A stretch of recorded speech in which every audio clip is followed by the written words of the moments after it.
Yo, and welcome to the 33rd episode of Lake of Rage, a Pokemon trading card game podcast. I am your one and only host, Kevin Clementi, aka Mellow_Magikarp. I've been gone. I got the DMs. Mellow, we miss you. We hate these other people. Please come back. So I have come back to save you from what can only be described as auditory hell. Well aware that the audio level on the last couple pods hasn't been that good, so don't worry. They should be good on this one. Trust me. And we have also, in addition to me coming back, which is already exciting enough, we have two very special temporary guest hosts joining us for the very first time, probably not the last, but we have joining us, Alex, I forgot to ask how to say your last name. Dude, my guy, it's Cook. Cook. Okay, good. We have Alex Cook from Seattle, Washington. I got to call that out. And we have James Arnold. James, that's me. There we go. I have no idea where you're from, but I had to call it Alex because he's Lexington, Kentucky. Kentucky. That's a real place. Yep. Unfortunately, yeah. Okay. Despite my best efforts. We were playing Scattergory. I'm derailing this already, but that's fine. We're playing 2 minutes into this. Good. We were playing Scattergories in class today, and the letter was K, and the category was landmark, and a kid was trying to convince me that Kentucky was a landmark because he really wanted to go there. I was like, nah, fam. Yeah, I feel like there's an argument to be made that it's more of a landmark than a state, but no one should want to go there regardless. I love it. My cousin lived there, and she was trying to convince my wife and I, and was like, no, it's good. You should come live here. They've moved. So it's like, it was incredibly unconvincing because they have now left. So we have a very special episode for today. Pull up the agenda. We're going to do some rapid strike questions. We have two new people on, so they're both going to get to do those rapid strike questions to get to know both of them a little bit better. Then we're going to talk about the most influential cards of all time, which is going to be a very massive discussion. So for those of you who are newer to the game, you're going to learn a lot of history, and I'm including myself in that conversation as well. And those of you who have been around a while, I assume you're going to yell at your headphones at the takes that both of these have, because it sure seems like no one can agree on this topic, but we'll find out how that one goes. So, Alex, welcome, and how's your week been?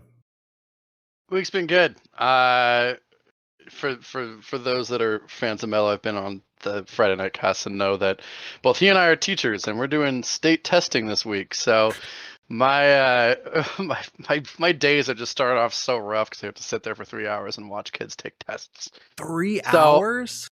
Yeah, 3 hours a day all week. Wait, what are you doing? What? Ours are like 90 minutes twice a week.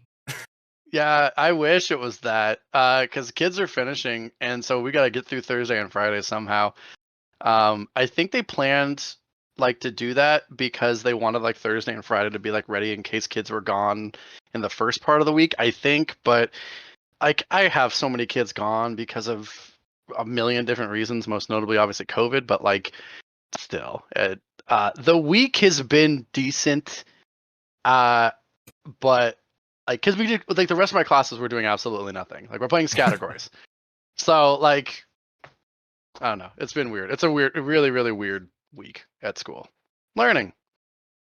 Today was our first day of SBA testing, and originally it was 7:50 to 9:15. Easy mode, get through everything. My room got through everything. My room killed it. A bunch of other rooms were like, oh, we got problems. So they extended it to 10 o'clock, and it just turned out to be this whole big ordeal of it didn't take that long. So my class just got to kind of sit there and stare at the wall. They stared at their phones, actually, because they finished. You changed the schedule partway through? Yes, literally the last minute. At 9:14 a.m., when class ended at 9:15, they're like, hey, here's our new schedule. What a nightmare. Yeah. What a nightmare. Wow. Okay. For anyone who wants to be a teacher who is listening to this, that's just your life. That's honestly. Last minute changes that you really don't like, but you have no say in. Yep. James, how's your week been? My week's been all right. Just been working on changes of things up at the shop. I work at Card Trooper Games down here in Kentucky, and we've been kind of redesigning a few things, trying to get a few things just changed over to some different systems that we're moving. But other than that, I mean, I was able to get a hold of a Switch OLED. I've been playing some Sora and Smash, and been playing some Pokemon Unite, and was excited for that N64 expansion pack to drop on Switch last night. So that was really cool getting to play Star Fox 64 on my Switch in 2021 was a good time for sure. Does that game still give you motion sickness on the Switch, though? Not for me. I mean, I legitimately like that's just one of my favorite games ever, and I've just played it so many times. I don't know. I've never had that problem as far as that, except maybe a little bit with the 3D one when it first came out, with all that cranked up to 3D. That was one that I struggled to come back to because I bought 3 N64s in college because for some reason people kept giving them to Goodwill and I kept buying them and then selling most of them. But Star Fox is one that I just could not touch that game again because I was like, this looks miserable. How did I survive this as a child? It was fun. Oh, no. Yeah. Yeah, I just love it. That Ocarina of Time, all of those classics, of course. Like, and just getting to play those on the Switch was a lot of fun last night. And I was playing Mario. By the end of the night, I was playing a bunch of Mario Tennis because I hadn't, like, touched that in years. So that was a good time. There's a lot of fun. Bro, the 64 was so good. And yeah, you can tell we're all the same age on right now. I was about to say, you said like you're like for a hot second there, you're like, oh yeah, I bought a lot of N64s in college, and I was like, that makes you 50, my guy. Like, no, they were old then. They were very profitable. Goodwill sold them for like $8, and I was able to sell them for like 30, 40 at the time, which I don't know what they're going for now, and I think I got ripped off for that. I may or may not own like 13 GameCubes. It's not a big deal. Jeez. What? I don't have a problem. I can stop whenever I want. So, it's just that's never going to happen. So the time to stop was at 2. Yeah, I mean, there's literally like I don't do anything with them. I don't even like sell them. I just like see GameCubes and I'm like, oh, I could use another one. Are you trying to build like a GameCube pillow fort, and you need like support structures? I wasn't, but now I think I might need a few more. Yeah. Yeah. So if anybody in chat has any GameCubes, hit me up. And live on that side of the country. Yeah. I don't even know how to follow that up. I'm gonna be honest with you. It's gonna be a fun ride tonight, I think. So we're gonna go ahead and get into those rapid strike questions real quick to get to. I don't know how much more we can get to know either of you after both of those rants, but we're going to do some rapid strike questions. So if you don't know, you are going to have 60 seconds to answer as many of the questions as you can. No explanation, just straight off the dome. What do you think? It's like, what's your favorite, this or that, etc. So James, you're going to go first. Alex, I'm going to go ahead and get my stopwatch up. I'm going to go ahead and deafen you so you cannot hear. I can't do that. Alex, you're gonna have to deafen yourself real quick. Apparently, okay. I thought you're gonna have to. You gotta wave or something then, because I'm gonna. I got you. Don't worry. Cool. Actually, you know what? I'm gonna use this chance to go to the bathroom. Actually, I didn't do that before. Wait, no, I did. I'm gonna go do it before the pod. I'll be back. You guys can do your thing. Okay. There we go. All right, James, are you ready? I am ready. All right. Question number 1: what is your go-to movie theater snack? Reese's. Card you miss the most from the standard format? In Disney, Cartoon Network, or Nickelodeon?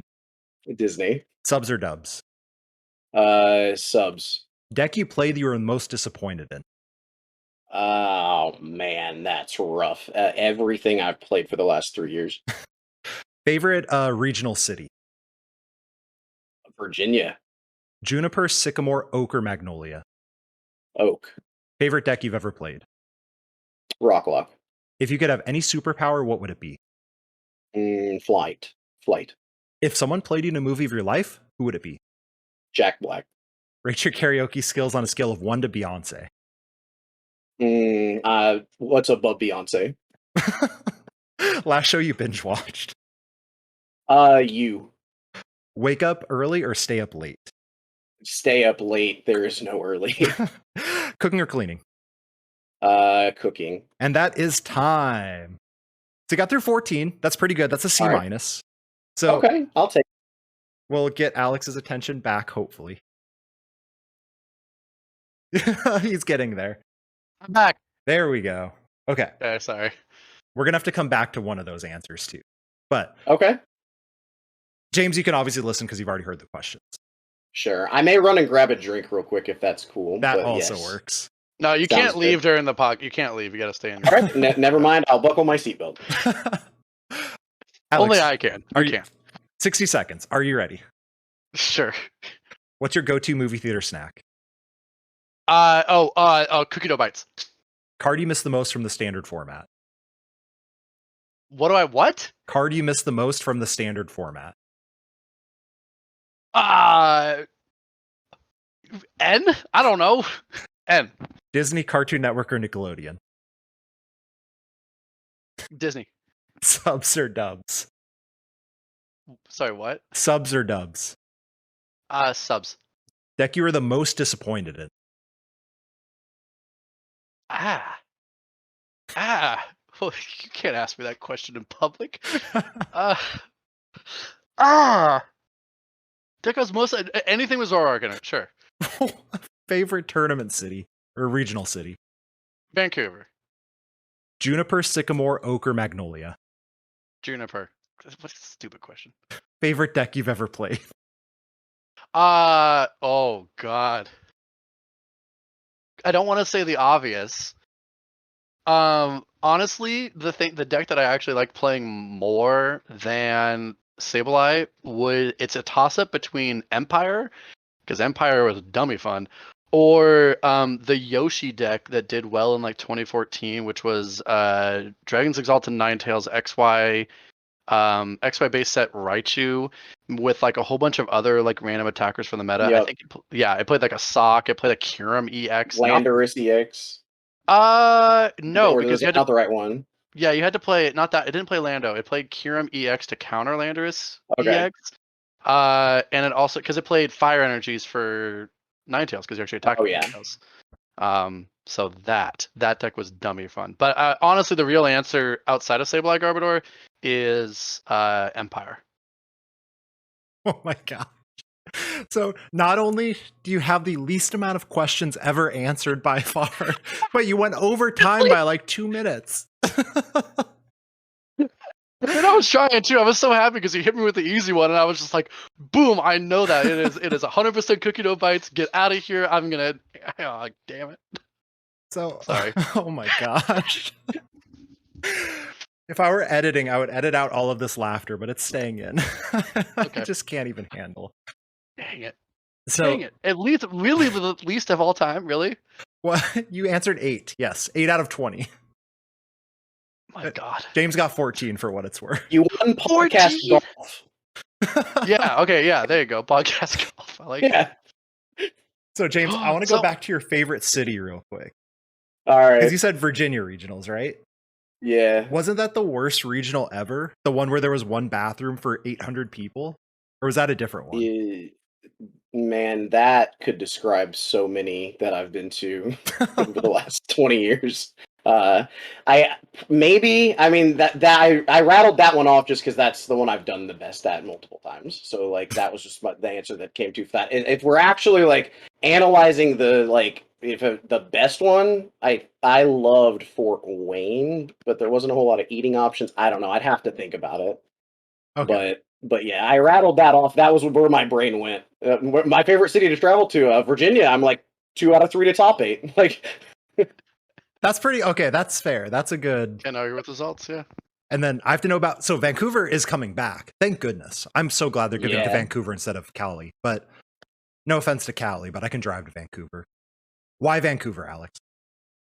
Same reason as James, is because of success. Honestly. yes. I don't think there was a single Vancouver that I like didn't top. And that's also where I had my highest regionals finish. I got second at our regionals there with not Sableye Gardevoir, believe it or not. So then that's pre-Limitless era. So yeah, Vancouver has always been very kind to me in terms of like doing well at tournaments. Okay, so both of you are like, my favorite regional is the one that I keep doing well at. Yeah. That's 100%. Vancouver's just a pretty city too. It's expensive as all get out, but it's super pretty. Yeah, it's So, the place there's I that. go visit every year for my wife's birthday. And it's the only place we go to where we're like, wow, homes are more expensive here. Like, maybe we're fine in Seattle. I think there was a list of I heard about it once, like the top 10 most expensive cities to live in North America, and Vancouver was number 1 and number 2. It's dummy expensive. That sounds about right. Yeah. And then I have to ask this because I have no idea. You immediately rattled off Empire.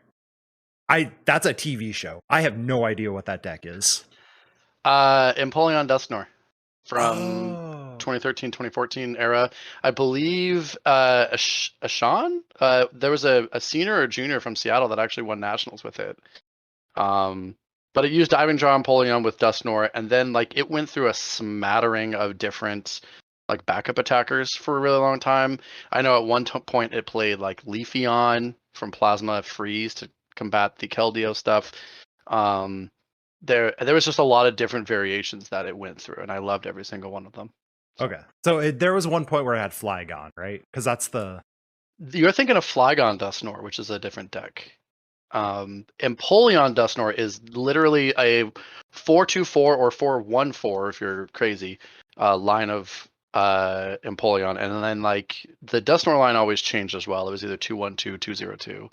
Some crazy people were like 1/1/1. Dusknoir, and then a backup attacker that fit the meta at the time. There was a time where it played DCE and Mewtwo. There was a time where it played like fighting attackers like Landorus and Terrakion. There was a time where it played that Leafeon. There was a time where it played Raichu.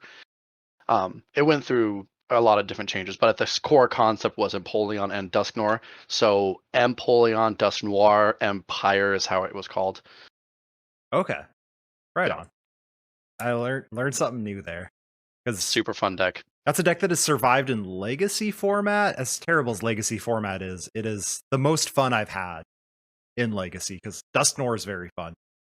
Yeah, Using trade Dusknoir is very fun. Yeah, Dusknoir is just one of the. It's not influential, and it's not in anyone's. It shouldn't be on anyone's list of about what we're going to talk about. But like that effect is just really good because all of your cool. all your extra damage stays on the field. There was a card, I can't remember what the card is, maybe James can help me out. There's a card that like says like when you attack, if you overkill them, however much damage you overkill them by, you get a place on the bench. There's an attack. Dragonite EX Delta from Dragon Frontiers. There you go. And so like it's that attack but in an ability. Wait. For all your Pokemon. That's filthy. Was that a good card?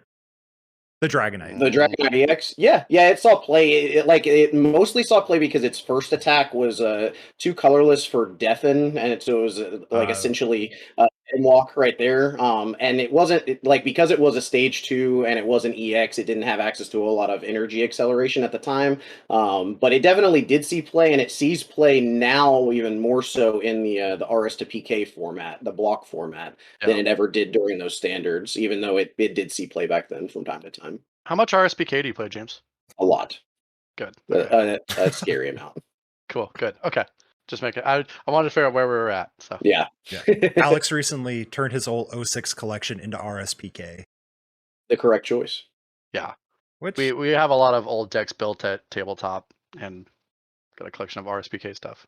It helps that JP also lives like in walking distance. Yeah. JP's great. He's a good guy. Yeah. And a quick shout out to anyone who's listening from the Seattle area. Tabletop Village does have Alex's entire deck collection checkoutable like a library, leave some sort of collateral, and you can play them at the store. So very fun option. Awesome. And one that I've taken advantage of to learn. I don't hate 2010 as much as I thought I did, because the first few games of 2010 I played were against Kurskar, and I was like, why does anyone think this format's fun? It's all item lock and degeneracy, but turned out to be pretty good. Also, I see that Mia Violet has entered chat with a Dusknoir shout out. So, speaking of players to have a lot of success with Dusknoir. So, are you both ready to get into our main conversation, which is the most influential cards of all time?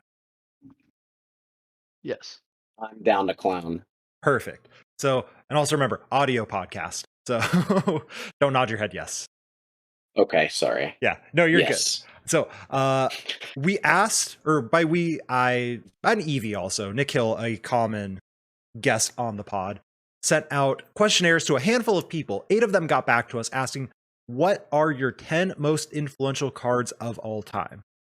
I'm going to quickly kind of run through some of it. It can use to guide the discussion, although I think you both have an idea. I know Alex sent me that he made his own list that was 60 cards instead of 10. So sure, that works too. Yeah, I have a top 60, and like today I almost got to the point, since I was so bored with SBA testing, that I was going to go through and like rate them on like 5 different criteria and put a point value for each one and like do a whole average thing. Math teacher, so I have a rough idea of what that looks like. And James, I know you've put more than 0 seconds of thought into this for sure. Just by I have. Yes. Yeah, I don't have a concise list physically, but I do mentally, because this is a conversation that I've had and that evolves obviously over time.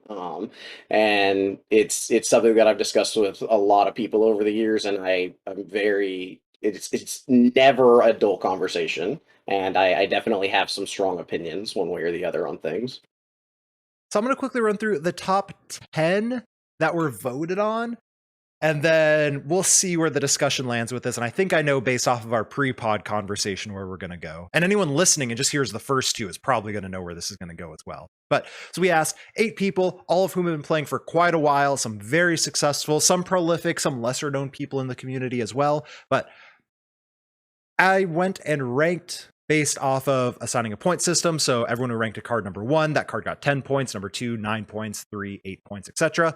And the number 1 card as rated by the community we asked was Tapu Lele Gx as the most influential card of all time for its format, followed by Zoroark GX, followed by, we lumped them together, Super Energy Removal and Energy Removal from base set, then Gardevoir from Secret Wonders, Double Colorless Energy, Juniper coming in 6th, Cleffa from Neogenesis. I think that's the correct one. Okay. Yes. Coming in 7th, Ultra Ball coming in 8th, Garbodor or Garbotoxin, both of them lumped together, coming in 9th, and Shaman EX from, oh my gosh, what's the set? Roaring Skies. Roaring Skies, thank you. Says it on your list that you sent us. I don't know what ROS is. Oh, okay. Coming in 10th. So, what are some of your thoughts on this initial top 10? I mean, Cleffa is how many spots below where it should be? All of 6. them. Oh, yeah, all of them before where it should be. Yeah. Unquestionably, like, in my mind. I mean, that obviously, if there are questions, I'm happy to take them. But my opinion will forever remain. Well, I guess not forever. You shouldn't say forever. Maybe they do print a card that completely and utterly destroys everything that you knew about the game prior and reconstructs it into a different game after. But until we get to that point, Cleffa's at the top for me. Yeah, when I was making my initial list, I had the first 2 cards, knee-jerk reaction, were solidified number 1 and number 2, and that number 1 spot was Cleffa for me as well. Like there was no debate for me. I didn't think that I would ever have to try to convince someone that it wasn't Cleffa. Yeah. I mean, like it's by far it changed. Like, go back and look at just like Rocket On format. Like, it is I would dare say the only Pokemon that has been played a 4 of in every single deck in that format, respectively. Like, we think about some of the most busted cards of all time. You think about the Tapu Leles, you think about all this other stuff. None of those cards were played 4 of in every single deck. Everyone. Yep. Like, Shaman EX wasn't even. There were decks that didn't even play Shaman EX, and they were like, "Yeah, it's totally fine." I mean, we're talking like in base set. There are decks that don't play 4 Oak. There are decks that don't play energy removals. Like there are like these cards. There are definitely decks that don't play Double Colorless Energy. But we'll talk about Double Colorless Energy. Don't you worry. But Cleffa completely changes everything about the game from what it had been and evolved into up until that point, and shaped every single moment of every game that it was played in, which was every one, 4 of on both sides in any competitive deck from that entire legality. Not even close. Now, Hope real we quick, got some loaded dice. Yeah. No. Cleffa was reprinted in Celebration, so I think it's one of the few cards on here that everyone probably knows, because I feel like everyone picked up Celebrations, if possible. But Cleffa, 30 HP, baby Pokemon, not a basic Pokemon, this is both baby and basic. Has the attack. I'm going to do my best for Alex, who scolded me for the way I said it. Eek. Shuffle your hand into your deck, then draw 7 cards for a colorless energy. No weakness or resistance or retreat cost. And the most important thing is the baby rule, which I cannot read because this scan is a little too small. So one of you, what is the baby rule? When your opponent announces an attack, not attacks, but announces an attack, they flip a coin. If tails, that attack does not happen, and their turn ends. That's Heads, pretty attack good. happens normal. So not only was this consistency, but half the time, nothing happened on your opponent's side. Consistency, free retreat, and Yeah. obviously. So there's a lot going on here. So you see a 30 HP card that doesn't do any damage, and you're like, okay, yeah, definitely, that's the best card of all time, or whatever. The thing is that the entire game was completely ruined at this time because of the Rockets trap, which should definitely be on this list. Like that's is that number 2 for you, or is that at least up there? It's not number 2, but Rocket's Trap was a. I think I put it as an honorable mention on my list. It Sure. it was up there. A dummy. Yeah, dumb card. I don't know that it would be my number 2 or anything, but it's definitely in the conversation. And the thing is that card said flip a coin. If heads, take 3 of your opponent's cards, and they go away. They go back into the deck at random. That's disgusting. And then, well, there's also. Are you going to talk about the other one that was gross? Yeah, a Rocket Sneak Attack. That one let you look at your opponent's hand and then take a trainer card that you found there and take that one away as well. So what you would be able to do is construct a turn on your first turn via oaks, computer searches, all of that good stuff, and literally put your opponent either in a position to where they had no hand, because you have up to 4 rocket straps that you're playing. So you just need like 1 or 2 heads here, especially like 1 heads and a sneak attack is usually good enough to where they aren't playing the game, unless they happen to like top deck an oak or something immediately. But the thing is the entire game was completely taken where not only are you dealing with that, but you're dealing with things like Erica's Jigglypuff using its pulled punch for 40 damage with DCE. So you're getting this massive aggression immediately, combined with, if you happen to get a turn, if you happen to start with more than 1 Pokemon, or a Pokemon that has more than like 70 HP, because Erica's Jigglypuff is doing 40, and then it for a DCE, and plus power is legal. So you're then oaking through your deck, plus power, plus power, plus power. If you started with like a Scyther or something, you're still just losing immediately a lot of the time in this format. And both of these things are important because they both factor into how Cleffa is designed and what Cleffa did to change the game. Because what it did was the aggression that was happening and the hand disruption made it to where a lot of games did not happen. Either you would not get a turn because they would donk you with Erica's Jigglypuff, or you would get a turn and go, yep, go ahead, and then you would die to Erica's Jigglypuff doing another 40. So what happened was it made it to where you couldn't just blindly aggress on people, because Cleffa, no one knows if your attack's going to work or not. Cleffa even doesn't. Like, you don't, your opponent doesn't. Let's find out. Like that. And now there's a lot of things to discuss on if that is good for the game or not as well. But it did fix the problem of non-games happening so often, between both blocking attacks, some number of attacks, and also refreshing your hand. So if you go through and I do all my Rockets trap stuff, get rid of your hand, okay, I'll attach an energy card, which you can't sneak attack away, and I will eek and get a new hand. And not only just that, because the game then evolved into more of an evolving format once again, because up until that point, there were not that many evolutions. Like, people like to think about the golden age of Pokemon, and like, And that WotC era was not, if you're talking about evolving Pokemon, that's not the format for That any ain't of those it. formats. Yeah. That ain't it. Until you get to like modified, which is like Rocket On, which is, oh boy, that's a can of worms right there. But like there's definitely a lot to discuss there. But Cleffa specifically is so important because it fixed, quote unquote, the game on those two aspects. Not even to mention things like Double Gust coming out during this time period is so relevant with baby Pokemon because I would pick one of your bench Pokemon, you would pick one of mine, but you would be able to fill your bench a lot of the time with baby Pokemon that all have free retreat. So I don't care what you choose because I'm just going to retreat and then attack whatever I wanted as my gust of the game. Because at that time, especially once you get into modified and things, you don't have gust of wind and things like that. So as far as like the age old like gusting things up, like that factored in so heavily. Like everything about the game was impacted by Cleffa. Think about if we had Double Gust right now. Yeah, It would still be dummy good. yeah, it would be so good. Because there's a lot of like a lot of the Rapid Strike box decks can just be like, all right, here's a tower, bonk, like cool, here's a free gust. Like it would be silly, Yeah. absolutely silly. So like Double Gust in general is just a good card too. But then you Mhm. pair that with the fact that like half your deck is free retreaters. Silly. Also the fact that the Cleffa came out alongside of Focus Band, which for those that Yeah, don't, yeah, let's talk that's about mine. Focus Band.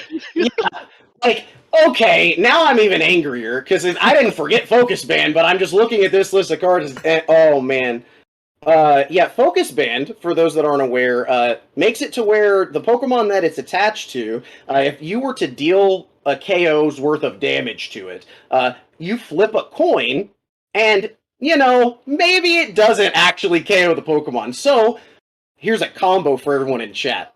If you put a Focus Band on a Cleffa, it's definitely not happening anytime soon unless you're 25% lucky. Yep. And so being able to put Focus Bands on not only Cleffa but any baby Pokemon is just such a big deal. So for those that don't know, since we don't picture, Focus Band says that if you get knocked out, you flip a coin. If heads, your remaining HP is now 10, and you're not knocked out. So to attack a baby, you need to flip for the baby power and then flip for Focus Band. And if 25% chance you just don't get a knockout, and then the Cleffa just goes back to the bench with 20 damage on it. Cleffa's the best card. It's just the best. And it wasn't even like Focus Sash, where like the fighting one from Furious Fist says that you have to be clean. You can't have damage on you. No. It just said if you were knocked out. So even if the band comes off, I've got another one. Like, and I mean, there was not a way to get rid of tools during that time period. Oh. So you were just attacking in and hoping regardless. The only way to really cheese it, tools were the new mechanic. It had just come after stadiums, and so we didn't need tool removal. That was what the mechanic was that they were introducing to the game. But it's definitely like that card, especially with Cleffa. Like Cleffa is just so monumental in every single deck in every format that it's legal in. And imagine, I think a lot of this stuff that to just kind of add on to the point is that like Pokemon today probably wouldn't be where it was without it. Honestly, like with the toxicity of how base set items were and base set mechanics were, that if there wasn't a stop to it and it just kept getting worse, people would have probably lost interest pretty quickly. And I mean, people were losing interest. So there needed to be a savior. Now, granted, who's to say that they wouldn't have come up with some other mechanic of some sort to save it? But the fact that Cleffa was the one to save it puts it at number one. So even if it was some other Pokemon that's like, okay, cool, this fixes it, that would have been number one. Because of the stakes at play with just how young the game was and how fragile the meta was. If we're talking about impactful cards, my mind is cards that instantly change the meta and keep changing the meta for the 2-3 years that they're legal for. There is no better thing that gets 100% on both categories across the board than Cleffa. Easy number one. And the thing for me is that like this is a time that you kind of just went into, like, as far as changing the meta, there is no, like, we don't even have or understand real internet at this time. Like, that's not a thing. There's not coverage. There's not tournaments every day. That you might be able to find people writing tournament reports on Pojo like once a month. And then you had their deck list. But outside of that, or like really getting into like forums during this time, it really, like, but everyone played for Cleffa still. Everyone still knew that that was what you needed to do to be able to play the game. Like, if you had access to them, which is a whole nother discussion of how the game has changed over the years. But the thing is that, like, no other card universally was just understood by the masses without being told so, that was just the way to do that. Now, the only other thing is with this, and I think we might get into this a little bit later on the list, is Are you sure as we're getting far as what past I've Cleffa, described though? so far. Yeah, no, I'm pretty sure this is a Cleffa cast. Was that not what this was? Was it not clear by the fact that we said we'd spend an hour and a half talking about Clever? I thought this was a Neo Genesis set review. Oh, Maybe in the future. holding up Neo Genesis. Give me a hot second. But I was just gonna say, like, I've been talking from a gameplay standpoint. If we do decide to discuss other things, then there are other things to discuss. But as far as a gameplay standpoint, Clef is. Your thoughts on Slow King Neo Genesis? Your thoughts on Sneasel Neo Genesis? Can I ask Slow King, is Slow King widely accepted as the errata or the mistranslation, if we're going to rank it? With the mistranslation is the goat of all goats. Yeah, because that's when I quit playing when that came out, and childhood me couldn't afford it, and it was like, no, this is what the card says, this is how it works, and it was like, all right, I'm done. I'm going to Yu-Gi-Oh, which was somehow a healthier game. I mean, with the mistranslation of Slow King, yes. Yeah, I mean, and that's why, like, when I've revisited the Neo formats, I play without Slow King, because in my mind, like, could we come up with refined versions of Slow King that are better than the lists from back in the day? 100%. Is that something that I want to spend my time doing? Not as much. Not even a little bit. Are you kidding me? I don't want to play in that kind of format. Yeah, I mean, I already get the Neo formats for me. I have plenty of opinions on that, which is a whole nother podcast as well. But like, legitimately, I just think that as far as influential, it's got to be Cleffa. 100%. 100% agree. It sounds like, if I can summarize as someone who is an outsider looking in, the reason Cleffa is the #1 card is because it sounds like it almost saved the Pokemon trading card game. With the way that everything else was designed, Cleffa lets you play the game. Yeah, I don't think it's an understatement to just universally state that it did. Now, there's another thing that they tried to do to save the game, which was Proposition 15.3, which is a format. Oh, wow. We've got plenty to discuss with that later. I'm looking forward. Do you like that format? I do. Well, I didn't back then. You're like one of the only ones. Have you, like, I think that format's legitimately great playing it today. Interesting. Okay. I haven't looked too far into it. I know it's a thing, and I know most people so back in the day, like, and that's the thing, because I've been, like, last year I played a lot with, like, Jason Klozinski and Chuck and, like, Chris Fula from back in the day, the and like goats, yeah, and like they like universally, when Jason was like, let's play Prop 15.3, everyone was like, or we could just not do that. Literally do anything else. Yeah, I'll play GameCube is what we could go do. Exactly. But as playing it, I really do think that there's a lot to explore there to this day. Like, I think that the format is actually really good. For another day. Yeah. For sure. Let's move past Cleffa for now, although I assume it will come up at some point again. It sounds like Cleffa is almost an entirely different level ahead of everything else because of the way it just literally changed everything. So how do you even... I would say... Oh, sorry, no, ask your question. Oh, I was going to ask a question I think you're going to get into, which is, how do we even come up with a #2 following that? I think that, I mean, I'll say it again for the people that are just now joining. The two things that I looked at when I thought of influential was that like there was an immediate change in what decks were meta and what decks were good, and the longevity of that card continuing to impact things and always having to be like, oh well, this card exists, so we have to keep it in check. So it's an instant change and a flow, whereas Cleffa was an instant change to like just the grander, like bigger Mechanic. thing. Yeah, like that was like a philosophy influencer of the philosophy of Pokemon as a whole is what it changed. Whereas all the other cards we're about to list is just like, oh, just meta changing. Just. James, how did you look at it? Whereas you're the same. Whenever I look at things, I legitimately I put Cleffa in a different category. Like I don't think it's fair to any other card to like as far as gameplay compare it, because like it's not even like a number one or number two. Like I do think that there is like I personally don't think that there is a definitive list. Would be my very first thing to say. Like I do think that while you can rank them personally, I do think that it would be tough to actually number every card. And if you are including Cleffa in that, your entire scale is just ruined. And so that's why like I agree with Alex that like it just is like a different thing.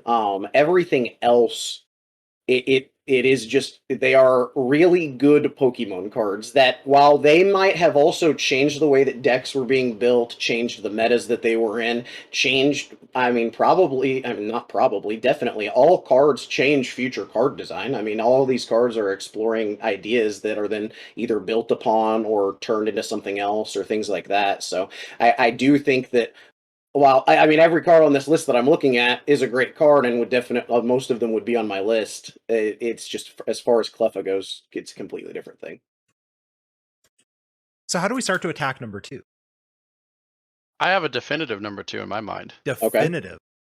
Definitive. Because like I said, when I first made this, so what I did is I looked at those first two things. I had my number 1, my number 2, and then I literally just went on PKMN cards and looked at every single card. You looked at all 10,000 cards.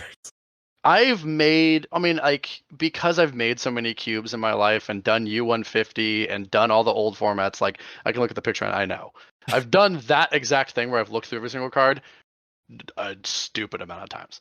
Yeah, I'm sure James has too. Yeah.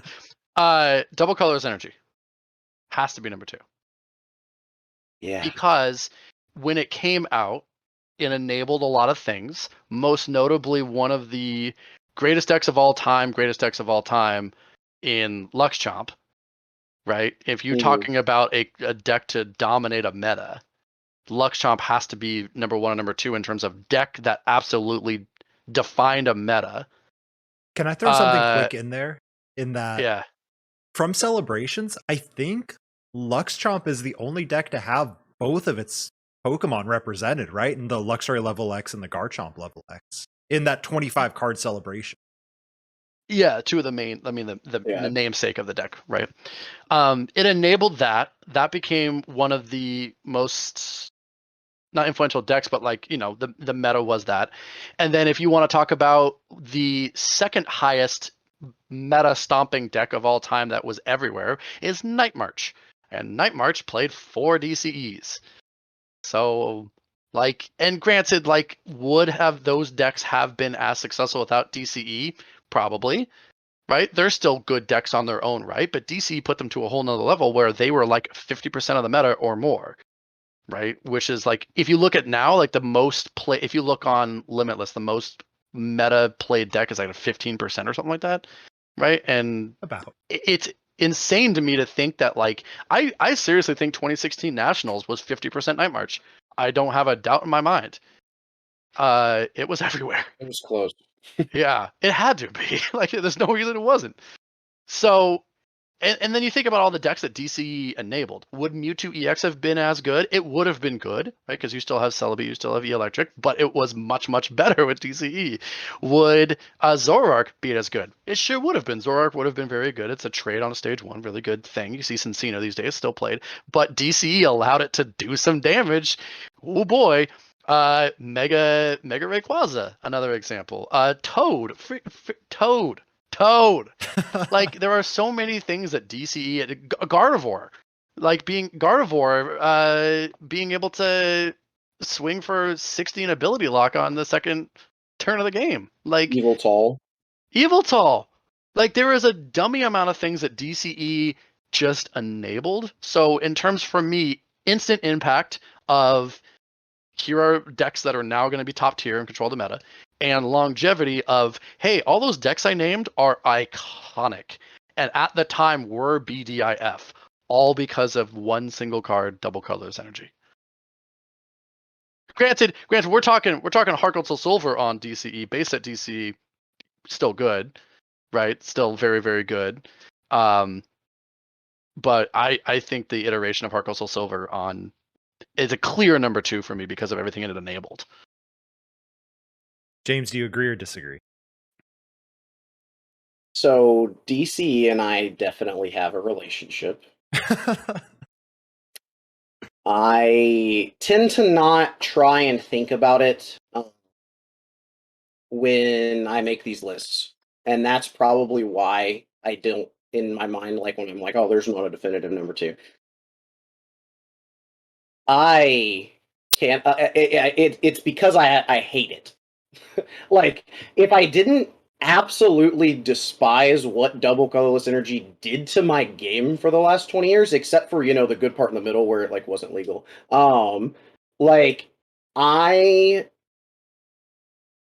There is no other physical card as far as, like, special energy or trainers or anything that comes close to, like, legitimately think, if you go through deck lists on Limitless, as we all do at nighttime, everyone that, like, you'll get bored and just go back. As far as Limitless goes, DCE, from the moment that it got spoiled on Poke Beach in, like, fall of 2009, I was working at a catering company and I was in the stock room, and I remember to this day, like, looking at my phone and seeing it and being like, that's not actually being reprinted. Like, Garchomp came out like 2 sets ago. Like, there's no chance that that's just, like, DC, no restrictions. No way. Like, nah, that's not happening. Oh, it happened.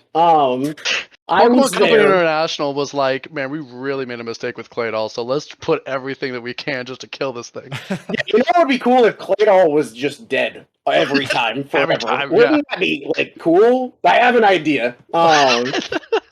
Hear me out. But there's no card that enables so many decks in the game's history, and we're talking, like, enables, as in, like, DCE is the card that made that deck be able to be built and function the way that it did. I mean, you listed off so many. I mean, we're talking every single format is, the speed of the format is based on if Double Colorless Energy is legal or not. Look at what happened to the game after DCE left.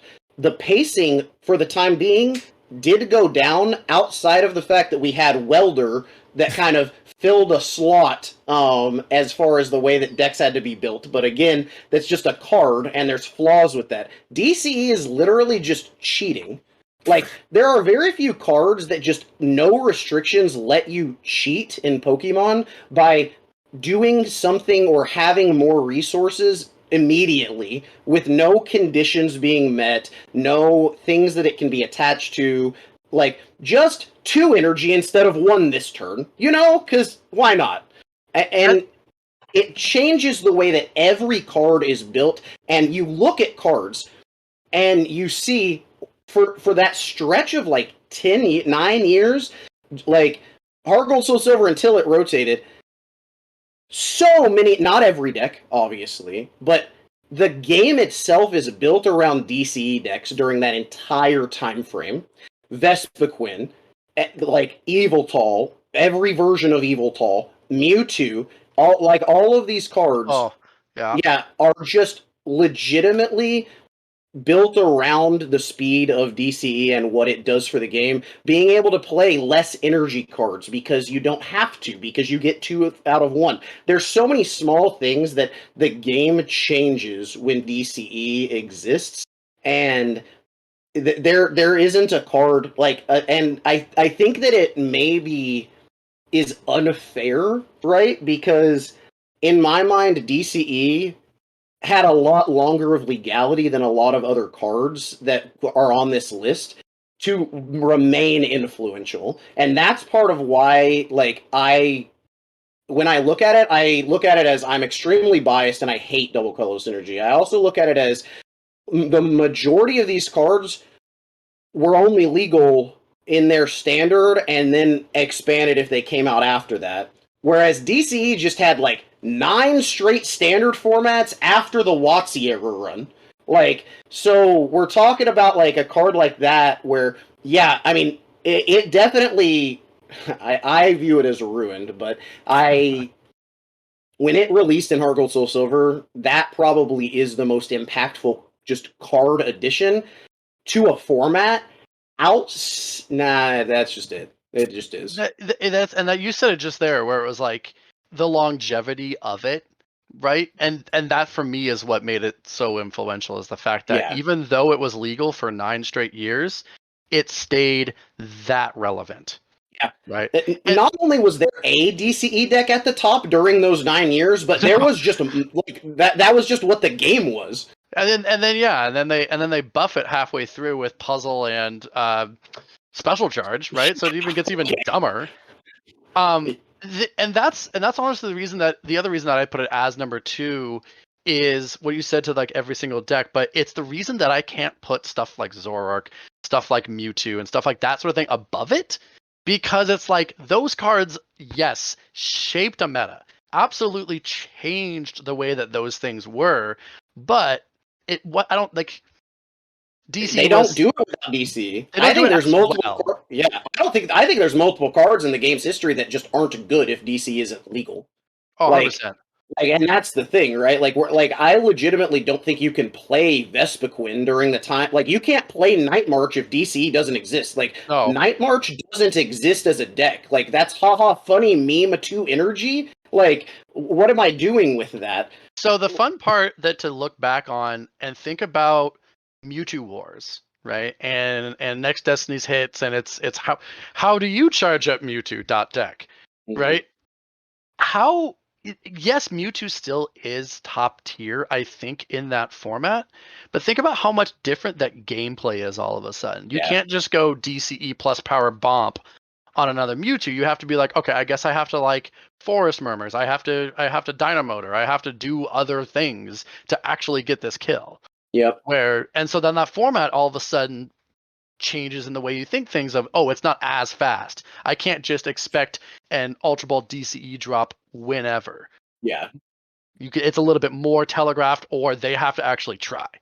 So like that format, yeah, everything changes. It's DC hands down number 2 in my opinion. No close, not even close. I mean, I can definitely agree with that. I try and not think about it just because of my personal, like, the whole like ban DC thing. Like, it's all just so tight and personal to me. The ban DC thing was, I think, overkill, because at that point it's like, okay, it's like ingrained. We'll just wait. It's not the card that's like ruining Pokemon. At that point it's already like a pillar of it. Oh, I agree. Yeah, and that was the whole thing, was it's like just banning it at this point. Like, it's already like, that's just what the game has been for this long, and like whether like a lot of people that they love it, and that's great. There's a lot of great Pokemon to play with DC. Like, that's not my argument. It's just I think as far as influential goes, yeah, I mean, it is definitely up there. Then quick question for you. I'm taking over the question asking at this point. What is the more balanced mechanic of a double energy? Is it one like Scramble or Counter, where you have to be behind? Is it one like double rainbow where it's only evolved Pokemon to encourage evolutions? Is it one where it's double dragon where it only can be on one type? Or is it twin energy where it can't be on uber mega powerful Vs and GXs and stuff? What's the most balanced way to play DCE? I really, really like Scramble Energy. Like I really think the evolved behind and also restriction on what it can be on as far as like an EXV, GX or whatever. Like I really like that to me. And obviously there are the thing is like the ways to abuse it are cool. Like Electrode EX is cool. Like all that stuff from back then is great. Like that's cool intuitive gameplay. Electrode was almost on my top 10. I thought about it. I mean, I think that's a card that never gets mentioned on these lists that I think is like super, super like game changing. I can actually like look at like a lot of lists from that era and like realize how many of them actually play Electrode and like all the cool things that Electrode did for the format. Yeah. Yeah. Oh yeah. Electrode deserves a spot in the top 20, I think. Not top 10, but like top 20. I think that, but I think as far as like as special energy, like or getting additional energy out of a single attachment, I think that the most fair way, or at least the way that to me would promote like the kind of game that I really enjoy playing, which is these like slower, more methodical, like stage 2 back and forth chess matches. And that's not the game of Pokemon for everybody or what they want. And that's just reality. It's also like, not what it is today. And I mean, and that's fine. Like that, there's plenty of things to enjoy about the game today. Like I still play, like obviously for a reason. I would stop if I didn't want to. But like, I really enjoy stage 2s going back and forth. Like that's Pokemon to me. So Scramble Energy, real quick, if I'm reading this correctly. So it can only be attached to an evolved Pokemon, and it counts as a colorless energy. But if you have more prize cards left than your opponent, it is 3 rainbow energies? Yes. Yeah, and it can't be attached to EXs, so the equivalent would be GX or Vs or VMAXs or anything. So it would legitimately only be evolved Pokemon. If you're behind on prizes, you get 3 energy. So suddenly, you can look at cards like maybe the Gardevoir that was released not too long ago that's like cool but slow. Like there's cards like that like are really cool that if I'm able to go back and forth, I think there's like a Blaziken and a Cinderace. There's like these stage 2s that are interesting and do decent damage that have been released within these last few years, but they're naturally gonna fall apart just by the way that the game works. If I'm playing a bunch of basics and rare candies and my deck is like that, then it's gonna take me a minute or two to set some things up. Like that's just reality. But if I have Scramble Energy and can just get my guy knocked out and then be like, all right, big VMAX deck, let's play ball. Like counter energy would be super healthy for the format now. Counter energy, I agree. 100% would be super healthy. The Cinderace you mentioned, the single strike Cinderace. Yeah. Oh, like the only thing keeping me from not just like abusing the crap out of that is the fact that its energy cost is super janky. Yeah, and I mean that's the thing. Like I like we're literally talking about stage 2s that I like why? Why would you even read those cards in today's game? And like I don't blame anybody that thinks that way, but it's like Scramble Energy would just change that entirely. So I think that as far as like multiple energy out of a card, I really like that come from behind because it introduces a back and forth gameplay because maybe your opponent doesn't want to take that prize until they can take 2 prizes. Maybe they don't want to attack. Like, there are things introduced in the game when things like that exist that are just not present in today's game. Why would you not attack? Like, that's just not a thing that would get discussed in most situations in today's game. Fully on 100% guarantee. I personally I think counter energy a little bit more than Scramble. I think in terms of balance and comeback mechanic, if you're really gonna split hairs, but yes, I think double energy needs to be a comeback mechanic only. Nothing like because right now we have like Rapid Strike where it's like type specific, which is like it's cool, but like. But even then, it's not even comeback. Like it's just 2 energy, so it's just like yeah. It'd be like imagine if we had like double colors energy only for plasma Pokemon, right? It'd be like the same thing. It'd be weird. Yeah. So I'm in though. I like plasma. Actually, if we had that and DCE, imagine just like Flare. I didn't even think about Lugia. I was thinking like Flareon. Like, oh man, you don't even have to play energy recovery in them. Anyway. Would it work on Deoxys? I don't know. We're making the card right now, I guess. So do we want it to work on Deoxys? Because if it counts for a plasma energy, does it then also work for red signal? I mean, I think so. Yeah. If it Okay, so then Genesect just becomes even more broken. I'm in. Okay. Take me back. All right, so coming back to our most influential cards of all time. Sorry, I like how you said you're like, I love a big stage 2 chess match, but also remember that big basics format with Genesect? Woo! I mean, it's not like, correct me if I'm wrong, but big basic formats don't have to be inherently bad. No. No. Yeah, there are mechanics of like, okay, if you're two-shotting each other and you can play around prize race and there's counter cards like Alex. The way to know if a big basics format is good is if there's healing. If healing is good, then I think a big basics format is good. I like that. I was seeing Alex, I posted both of your Limitless pages on Twitter as like a teaser, and Alex, you had what looked like Zoroark, turned out to be Zoroark Pawniard as one of your top 16s or whatever. And the Pawniard apparently KO's Gardevoir with this very convoluted combo, but obviously one that's worthwhile. And yeah, go for it. It got me thinking of just on the good format stuff of how good those types of cards are as another form of comeback mechanic of like, I have a one card. Obviously, yours was like you had Delmise and Choice Band, and it's a stage 1 and all that stuff.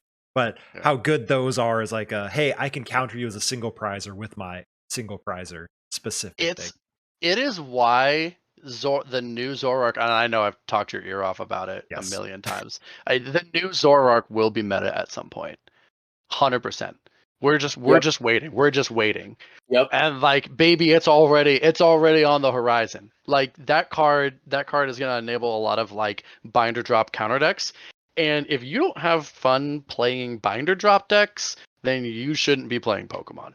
Sorry. I would agree. Shout out to, since I asked both of you your favorite decks, my favorite deck of all time, actually Gramble, correction. Favorite deck Scramble, but probably like number 3-ish, number 2-ish would be the Regigigas Hoopa, but with counter energy, and the White Kyurem for Reshizard, and the Buzzwole for Pikarom, and specifically because it was really binder drop. When you look at the list, you're just like, how do you win? It's like usually by prizes, even though I'm a stall deck with 4 max potions and Acerolas, and so I'm there. Anyway, let's get back to the list. So DCE, Alex, you're on DCE number 2. James, you're kind of like reluctant. You don't want to count it in there. So how do you go after Cleffa, assuming we keep DCE as like a... If we're keeping DCE like as above, like, because I do think that like just the longevity and everything just makes it like a bigger card than what it was. I think that realistically, as far as now, especially if we're going by that, it's got to be Juniper. Like, that changed the way that the game has functioned since. And you look at cards like Ultra Ball as well, which is on the list, which I think is a good talking point at minimum. But the way that the game has now been built and is seemingly being built for the foreseeable future with Professor's research, I mean, Juniper, it has just been the engine, and not every deck and things like that. So that's why I think now we're just splitting hairs on cards. Like, it is just a card to me, but I do think that it's up there at minimum because that just changed the way that people played draw engines moving forward. Because before that point, for a very, very long time, you're looking at search engines being the primary way that people do things, or drawing things with like Claydol. That's just like an inherent, like, put 2 on the bottom, draw until you have 6, and you're drawing things like that. Juniper is where you start seeing this breakaway where it's just like, nah, I'm just going to force myself to find it the old-fashioned way and just drop this supporter and go in. Because, like, a lot of supporters that would draw that many cards had conditions up until that point, like Steve's advice. Like, you would need to have not 7 cards in your hand. There's Cynthia's feelings.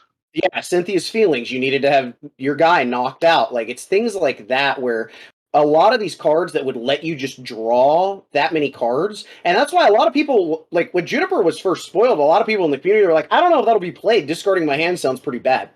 I mean, that's legitimately, like, the type of thing that, like, over time just gets erased from history. But it's... Well, you look at... sorry, to piggyback on that, I didn't want to point... with the Juniper thing, like, Pont was Pont was already like, oh my god, and like people were like, like shuffle draw 6, and but then like with those two combined, it then became okay, fine. Yeah. Because I think so many people were iffy on Pont for a while. Like, you even go back, look at our 2010 format. Like, Pont is played in like 1, maybe 2 decks in 2010, and so like the raw draw power stuff even wasn't that flashy to people. Yeah. Yeah, I mean, the raw draw power stuff just didn't exist. Like, you would almost always, and not, again, like, it's the game of Pokemon. There's so many different types of decks from any format. But, like, you really see a change in game design with Juniper in particular, because moving forward, and there have been pieces move in and move out over time, like Lysander, and things of this, like, inherent engine, like Lysander became Guzma or went away, and things like that. Like, and, I mean, was there, wasn't, was there, isn't again. Like, it's things like that have moved around this Juniper engine. But, like, you look now, like, the game, like, you can't just play these VMAX decks now if you just don't have access to Juniper or Marnie or anything like that just straight draws that many cards at once. Like, the game itself was changed by this Juniper, like, and then now Professor's research evolution of draw power, because you would see things at least like Yuxi, you'd see things like Claydol in every deck, even the aggressive decks from the era, because that's how you drew cards. How are you drawing cards? Your supporters for searching out a Pokemon or whatever. Like, I love showing. So I had that library at Tabletop. I love it when new players come in and they check stuff out and they go through and they look through the list and they're like, "Why are these supporters so bad?" And I'm just like, no, like, pump the brakes there, kid. Like, I mean, that was Bebe search is great. Bebe search. Go. Tell me about what your other searches in the deck. And they're just like, like, you only play 1 Lux Ball, buddy. Like, exactly. I mean, you look at stuff like that, and it's just like, but Juniper in particular just heralded this new era of just like, all right, I'm gonna find it, and I'm just gonna be able to play supporters and Pokemon without like doing stuff in the middle for most decks. So the only reason I fully agree with like every point you said. I think Juniper really obviously did change things, because then you look at Emerging Powers and Bianca came out, right, which was a reprint of Professor there was a card Birch, thank you. I was like, it wasn't Rowan. Which was Birch reprint, and so people then started playing that with Pont, right? And then N came out, and then that's like all you saw, right? You just saw raw draw power. And I want to try to like pinpoint, I think Lysander, you're right, probably was like the next big one of, maybe outside of like Iris. Maybe, or Gexis, like the other one of supporters. The big one probably before. Yeah, like, and that's, and we're sitting here trying to debate fringe supporters in a format where there was none of them, not until Versus Seeker, right? There was one of supporters weren't a thing. Even then, the power of Versus Seeker is partially because of Juniper. Like, and that's the thing. Like, I just think what's better than 4 Juniper? 8 Juniper. Yeah, and being able to discard all these one-of supporters off of your Juniper and not be hindered by them early, and then have access to them with your Versus Seeker's late game, that'd be pretty sick. A 9th one in Dowsing Machine. Yeah, why not? And then 11, 12, 13 with Junk Hunt. Yeah, exactly. I was about to say, if there was like a dark Pokemon that like got back the items, like, I mean, that'd be pretty crazy. Good. Even the stupidest people on the planet would be able to play that deck. Sheesh. Woof. I'd be good with it. Anyway, yeah, like for the uninitiated, real quick, Alex top cut 3 regionals with Sableye. Yes. Yes. Was number 1 seed going into top cut in 2 of them too. Yeah. So can safely throw shade at all junk hunters in the world. I would safely say that I'd probably earn the most points of set, because I played them in cities formats too, because I could win best of ones. Yeah. So anyway, yes, Juniper.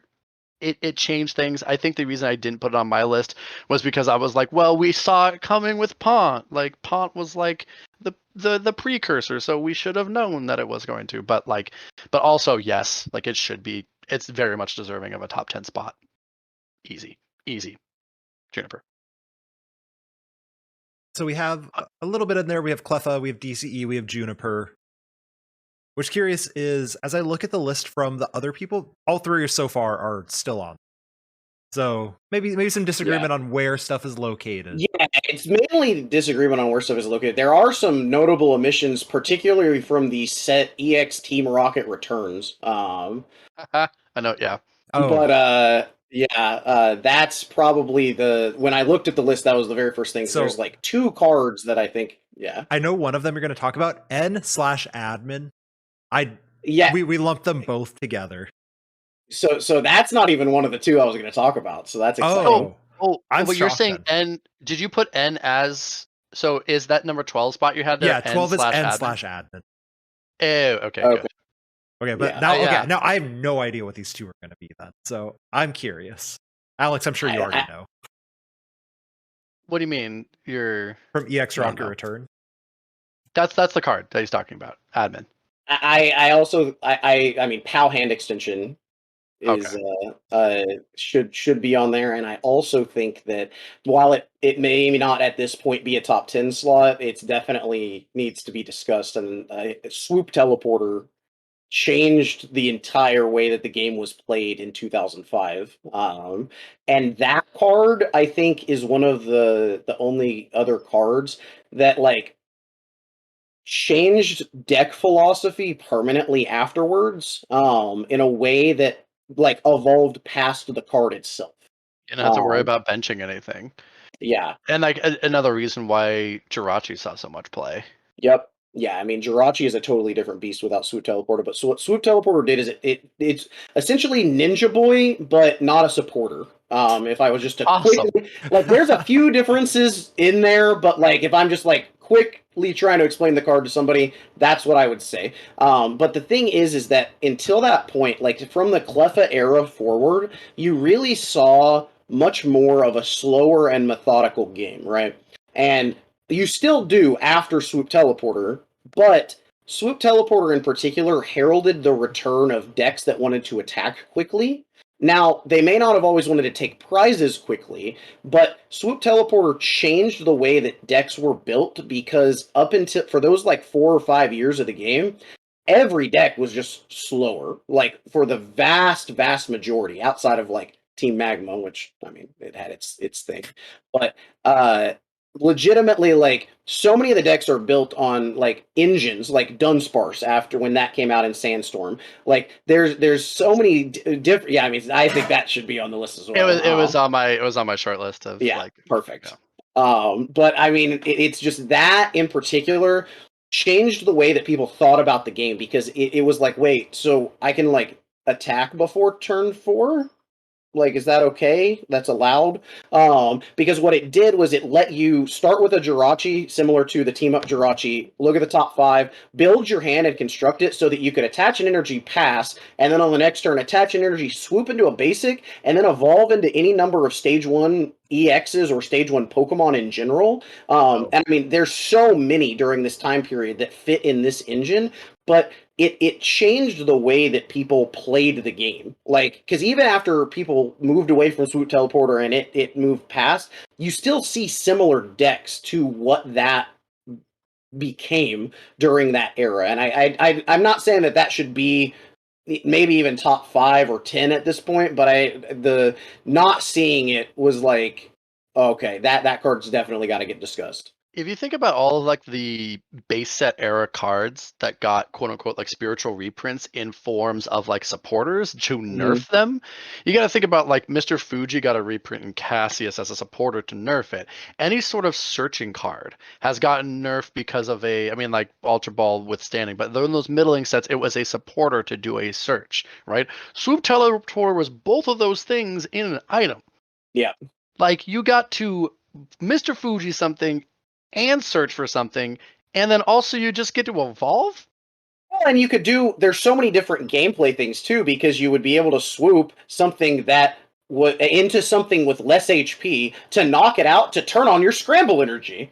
Like Scramble Energy, it all comes back. Yeah, but I mean, it's just that in particular marked a change in the game for me that like I always feel gets kind of like not brought up as much in these discussions or even thought about, just because like that era of the game does get skipped over a lot, because you like look at things and you're like, okay, yeah, so this is like how the EX era started with like Blaziken and Team Magma, and then 2006. And like there's a lot that changed the game during those first few Nintendo years that until you get to like the 2006 format that people discuss so much, a lot of times just gets kind of like skipped. And Swoop Teleporter changed things so massively in just how things play, that like when I think of influential, it's definitely up there. Well, yes or no question without getting too much into it, because I feel like we're gonna stray away from the list again. 2006 is the best retro format. Agree or disagree? Uh, One word. You have one word. Not anymore. Okay. That's still two. I know. I still That's cheated. fine. That's fine. I Okay. still cheated. Okay. I feel like I know where you're gonna go with that, but I don't want to distract from the whole point we're here. All right, sounds good. So I want to bring up the number one card from the list real quick, Tapu Lele Gx. And one of the reasons why, so I compiled the list, obviously. One of the reasons why Tapu Lele GX was number one, as well as Zoroark number two, is it was on almost every list. So it's not necessarily the fact that it was always ranked really high, though it was high on several lists, but it was on every list, or like 7 of the 8 lists or something like that. It just kept showing up. Where do we think Tapu Lele GX stands? I don't need a number necessarily, maybe a range is fine, but like where does Lele stand as far as most influential cards? I didn't have it on my top 10, nor did I have it on my 5 honorable mentions. It was in my final 60, sure, so top 60, thumbs up. But really, in my mind, the only thing that it changed, like when it first came out, again, 2 rating systems I used, impact upon entry and longevity, was that it lets you bridge it turn 1. That was pretty much the only thing that it really changed in my mind, right? It was turn 1 Bridget. The amount of times that people were like Ultra Ball for Lele for Bridget, like in that format, was insane.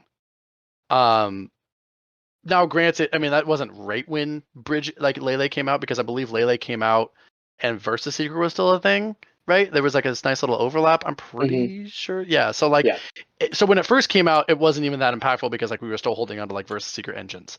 So like we weren't so crazy, but I believe it rotated like the very next set, if I recall. And then that's where you saw like the Lele for Bridget turn 1. And so that's what I think of when I think of Lele. And like granted, yes, it's very good to get Bridget's turn 1. It's very good to late game bench a Lele and grab your Guzma. But I think it was because the reason it didn't make a list for me is because we were coming off of the high of Versus Seeker, and it was like the next best thing. It didn't really change your mindset of things. Instead of like, oh, I can late game Versus Seeker for my Lysander for game, I can now Lele for my Lysander for my game.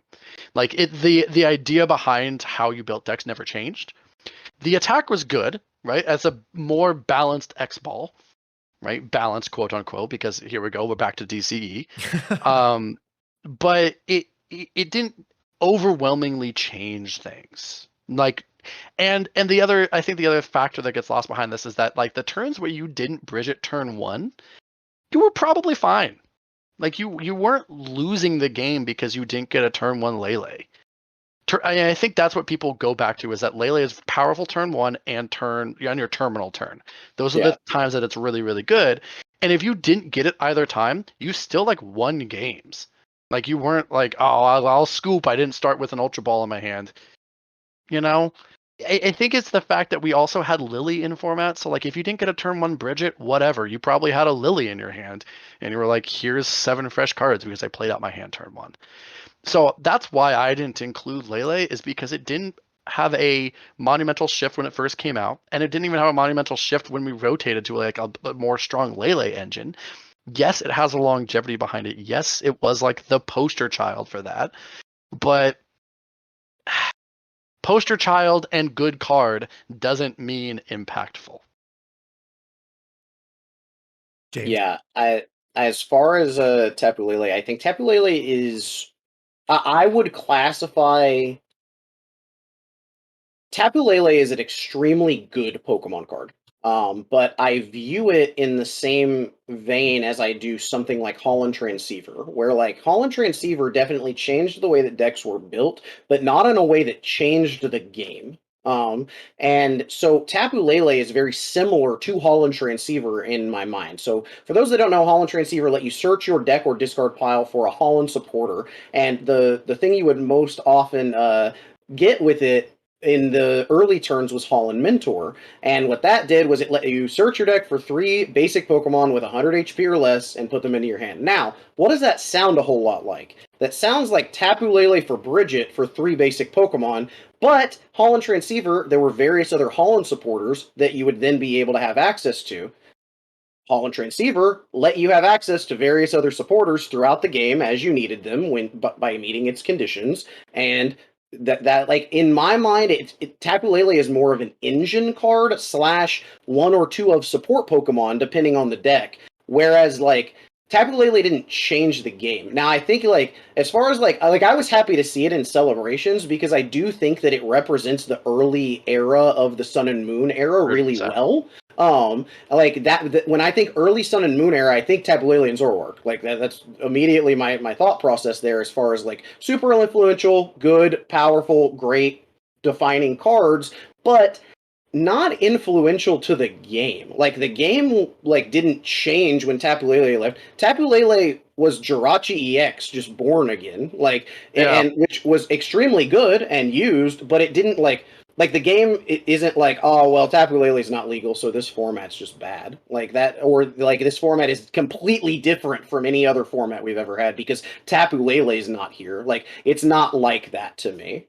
So you gotta also think is it came out in the same set as Alolan Vulpix, right?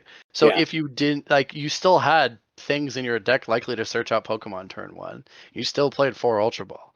Yeah. Like you still played Alolan Vulpix. Like I mean, when it came out, people were upset because they were like, I don't even know if I want to play this because like I can't get it off of Hoopa EX because it's a GX and Yeah, these right? GXs are terrible. Like that it's so quickly that like the narrative shifts on these cards over time, and that it's just like it's crazy to think that like that. I mean, people were like at the very first Tapu Lele, like people knew that they might run one because of Jirachi EX, except now it doesn't have 90 HP, so it's like less bad of a bench sitter, but people didn't like view it as like the game is changing because Tapu Lele is here. It was just like, all right, I mean that's a good option.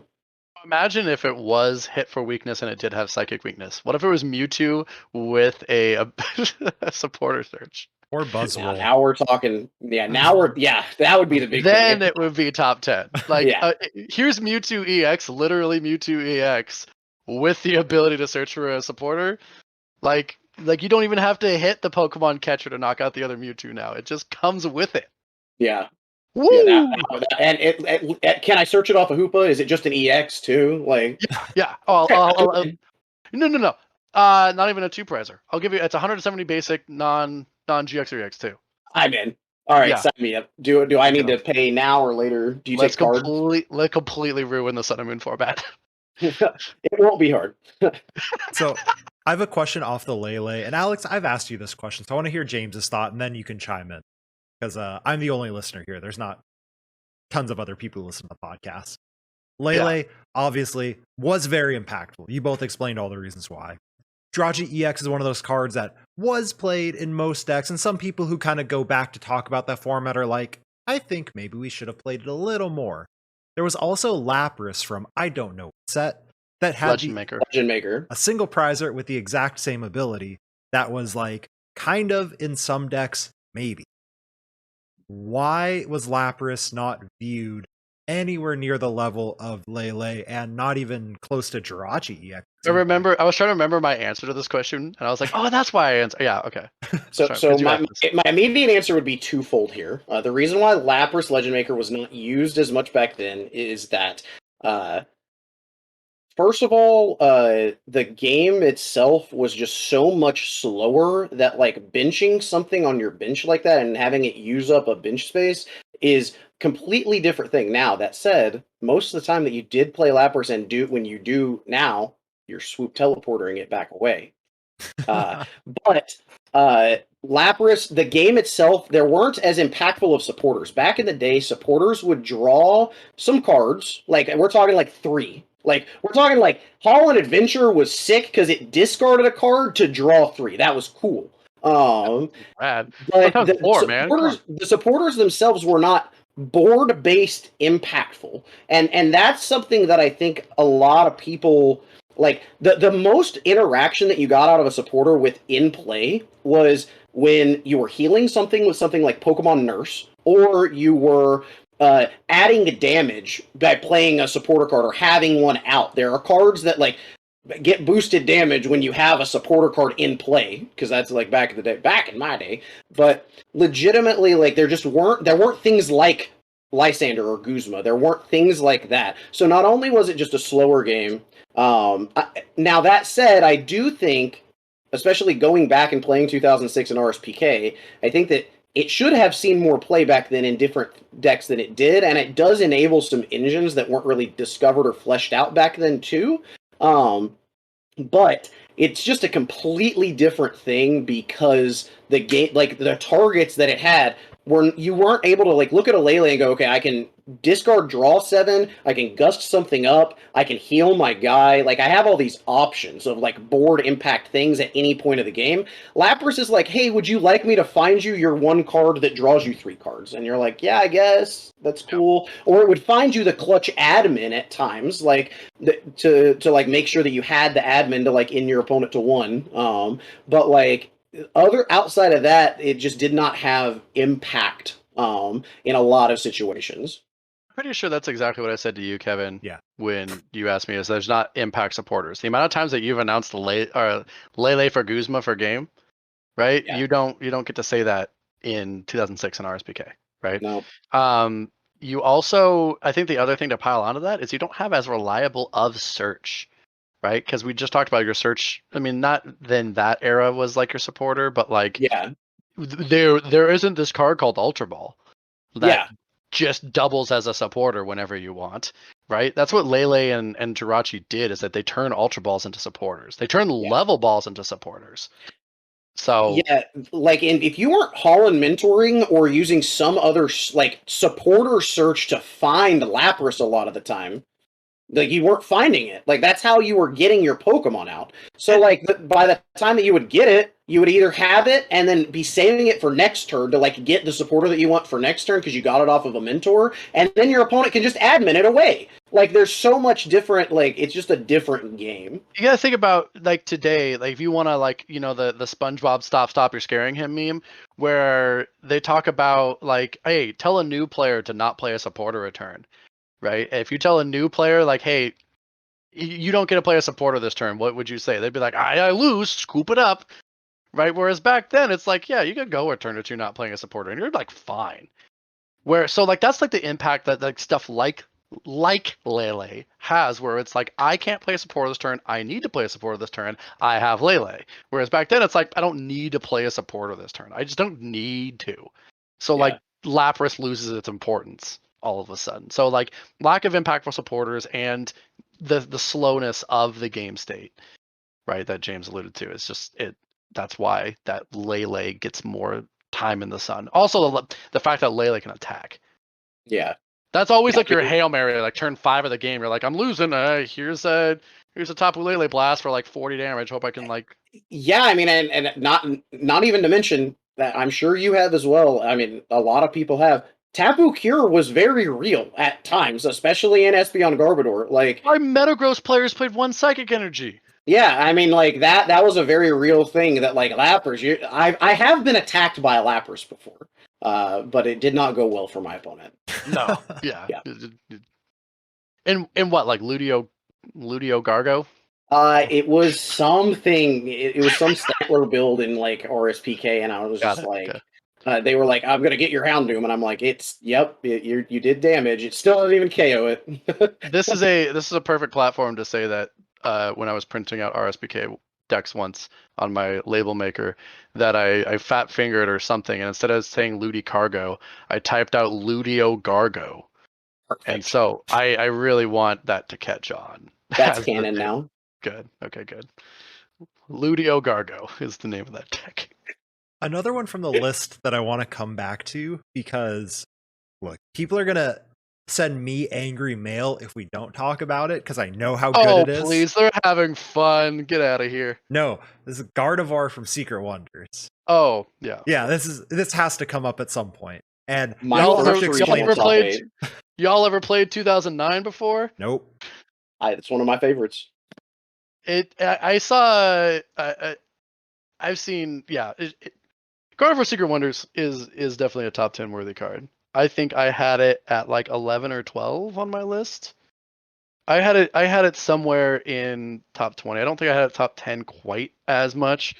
I know how much of an impactful card it is. You know, 2 dummy good effects. Like if I was like to tell you that, hey, you get to pick a supporter out of your opponent's discard pile and use it, you'd be like, that sounds like a really good ability. How much do I get to use it? I'd be like, every turn. They're like, wow, that's really awesome. And I'm like, cool. What about this other card that does 60 damage and ability locks? People would be like, wow, that sounds like a really good card too. And I was like, all right, what if they were the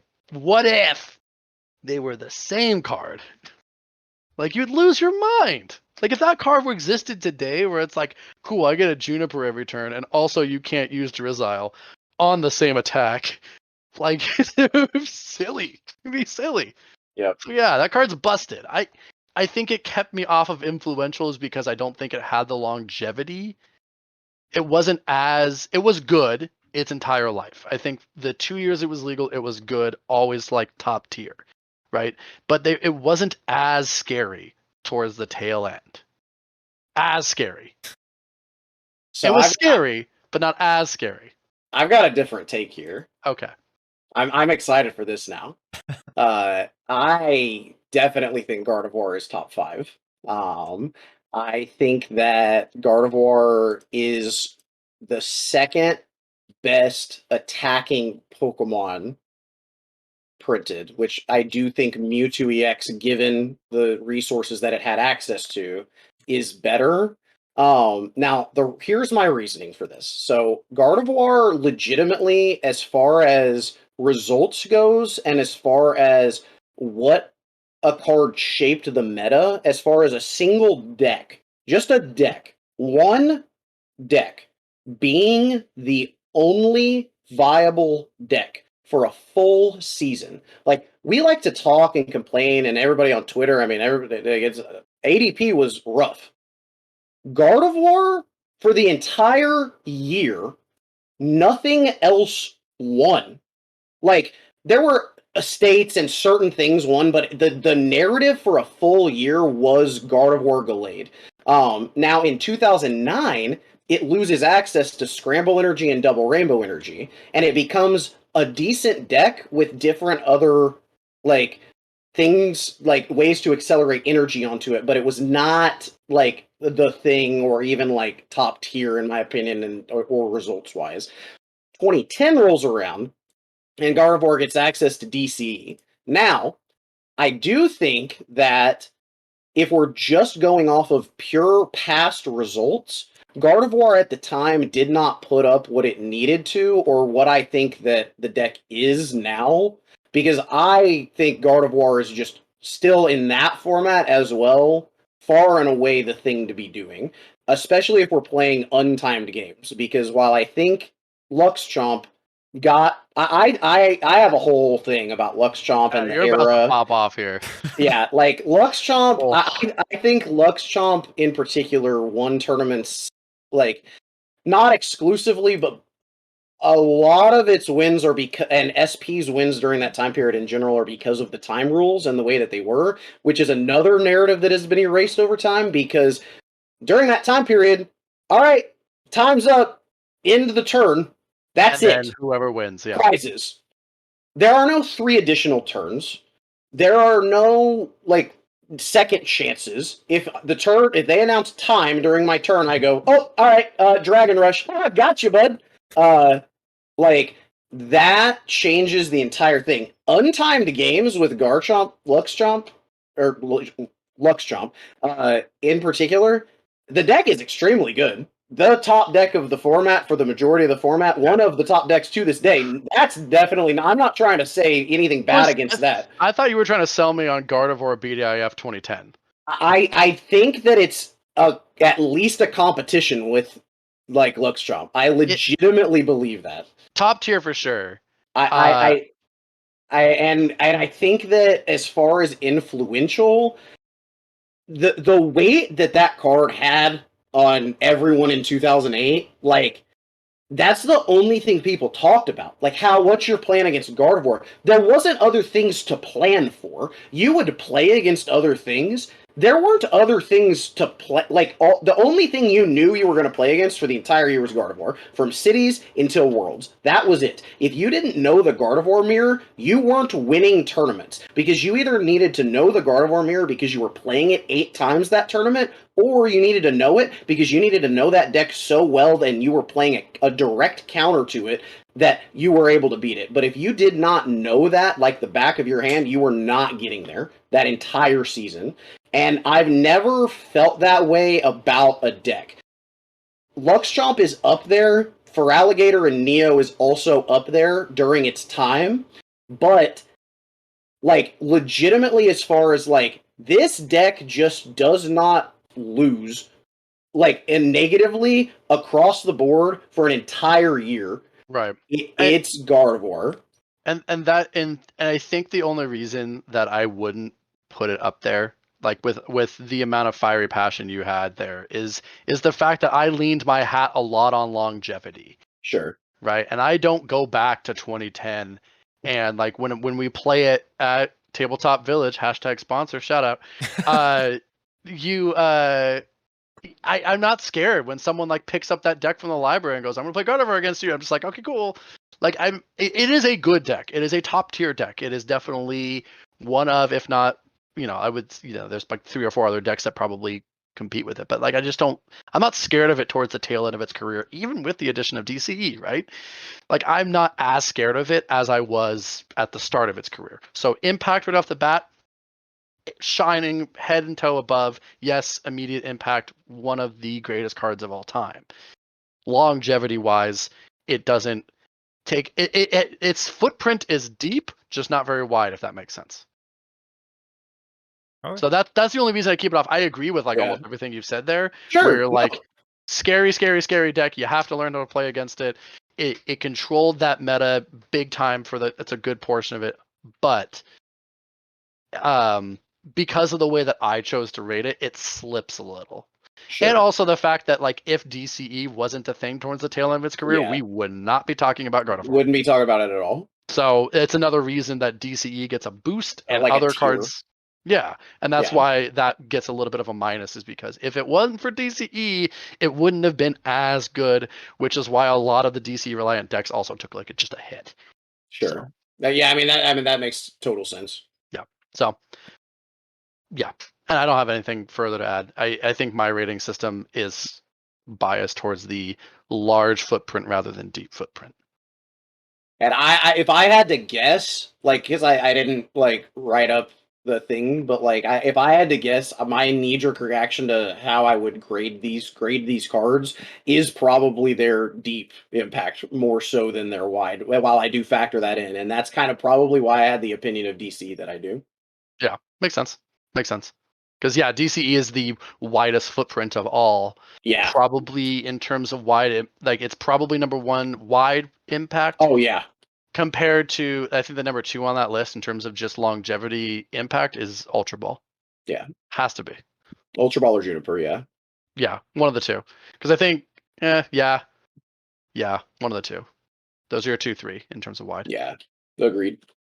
So I want to bring up something that one of our, I'm just going to call them out. It was Andrew Mahone, former podcast guest. Go back and listen to that episode if you're interested. He put the number 1 card as base set Charizard. And the reason was, we never actually said influential to the meta. We just said, what's the most influential card of all time? So sure. Going off of that, I want to ask both of your opinions. What do you think of that idea of Charizard from base set being the most influential Pokemon card of all time? I very, very much agree with that take on it. I don't think there's anyone in their right mind who's been a fan of Pokemon, collector or player otherwise, that can tell you that that card was not the most instantly recognizable card ever, right? We still have people coming into the shop being like, "Oh man, you have a Charizard." Every time I tell like aunts, uncles, relatives, kids, other teachers, like, "Oh, I play Pokemon," they're like, "How many Charizards do you have?" They don't go, "How many times did you win with Sableye Garbodor?" They don't ask Yep. that question. They ask, "How many Charizards do you have?" So, in terms of the lexicon of how this game is perceived by the public, Charizard's number one. Man, I had a kid answer that in categories today. The category was things with tails. The letter was C. Homie put Charizard. And I was like, this is not an 11-year-old kid that knows that Charizard's the GOAT. Like, it is the number one, which does bring up the question of cards themselves. What would number two be? Because Base no set one. Pikachu. That was my knee-jerk reaction too, was base set Pikachu, especially Red Cheeks Pikachu, right? Like, oh, like how many do you have? But like, I think that's where it falls off on players front, because the players don't go like they. I think players like give a nice salute to base set Charizard as like, all right, you're the poster child, homie, thank you. But then like the second after that, in terms of like value to them, is just like, maybe it's not Red Cheek Pikachu. For those of I you think watching that's on where it YouTube or starts Twitch, splitting. you can see my face right now trying to come up with the number two. Hard. I qualify that. I have no freaking idea. I would agree that Red Cheeks Pikachu is like the second most like poster child for influential value cards and impact on the culture of not only Pokemon but of like the culture of the world and how people view Pokemon. Is that Pikachu is the I have what, like 5-6 Pikachus just chilling right there, like, yeah, like it's the dude. Yeah. But it's also, is it because of the dude of Pikachu that base set Pikachu is up there, or the card itself? Because Charizard was the card itself, I think. Yeah, and I think that's where I would go with it. So like my thing is like, yes, if we're looking at it from a non-meta perspective, because that's just how I think about things, and so that's just how I took this question to be when I was first presented with it. But yes, undoubtedly not a question. Charizard from base set, the most influential card, because here's the thing. I don't know everything. I know that's a shock to some, but the thing is that legitimately Charizard transcended what it is to be a Pokemon, because people talk about Charizard as a card. Now, they like Charizard, but I don't think Charizard as a character would have become what it is now, and we see it in all of the media. We see it as one of the premier mascots of Pokemon. When you like think of Pokemon, you think Pikachu, you think Charizard. He's right up there. But without the card, I really don't know if that would have been the case, because I legitimately think that there's a case that Charizard is just a top tier starter Pokemon fan favorite, in the vein of Blastoise and Venusaur and similar things from Typhlosion. All of those initial runs, those are great popular Pokemon. You talk to people, a lot of them are going to be able to say those names. People know Charizard because the card and the chase of the card, what it meant in the 90s if you had a Charizard. That's what everyone is chasing. I've worked at card stores off and on for the last decade of my life. Legitimately, the thing is that every person that has anything to do with Pokemon or has any interest in Pokemon cards knows, and whether they know the correct value or not, they know that they want to talk about base set Charizard. And what did Logan Paul wear around his neck when he came in and got his butt beat the other day, right, a couple months ago, right? He didn't wear any other, like, there was no other way he was wearing any other card around his neck. Yeah, he wasn't wearing his favorite Pokemon card. Like, he wasn't like, oh, I like In. Like, no. Like, it's like Charizard. Like, that's what people know. That's what people view as currency. Like, that's, like, it transcends what it means to be a Pokemon and to be a Pokemon card. And so, yes, if we're just looking as far as influential to the game itself, Charizard, hands down. I want to really quickly, before we get into some questions from chat, there's a few more cards I want. Alex, is going to be difficult for you. No real explanation, just a quick little, what range would you put this card in? For a couple more cards on the list of like, Let's go. And I'm not going to hold you to it. If you say top 10 and it'll actually be number 13, who cares? But like top 10, top 20, meh, somewhere, it's not that good. You're talking to a math teacher. The numbers have to be precise, or I'm going to lose it. Okay, you can give an exact number if you Okay, would good. like. Thank you. So for both of you, Garbotoxin. Top 30. Top, I believe, 11 to 20 range. Okay. Although I used to have it up on the wall back there. You might be a little biased for that one, to be fair. Yeah, just a little bit. Rare. Did I ever tell you? Did I ever tell you which one's the correct? Sorry. Did I ever tell you which one's the correct one to play in Sableye? The one that can't be foul played. The one that can't be Mew EX'd. Yeah. Because that was a thing, because you could like devalue copy if they ever scrapped. So The like it's argument the I one always that heard costs. was the one that can't be confused because it can't be foul played as Well, aggressively or as effectively. No, because one is 4 for 60 and like poison. The other one is just 3 for 60. And you choose the 4 for 60 ones. If they ever scrap you and Mew EX copy with devalue, they can do it for 2 energies, and that will shot a Gardevoir back. So you want it to go 1 more energy. Sorry. Which sucked because you couldn't play the secret rare one because the secret rare one is 3. I wanted to swag it, but you can't. Rare candy pre-errata. So rare It's candy up when you there. could candy turn. Top 10, maybe top 5. I didn't put it in top 10, but it probably should be. So I would say anywhere between 5 and 15, if that makes sense. N/ad. Is this too difficult? If it's admin specifically, I think it's the problem is like they're 2 very different eras. Yeah. Yep. Right? They are the same card, but they mean completely different things to completely different people. But either way, I think top 10. I agree with top 10. I put Transceiver Engine as number 3 on my list. So I think if you wanted to lump it in to that era of thing, I know you can't Transceiver for it, but like that's like the kind of feeling you get. So it has to be top 10.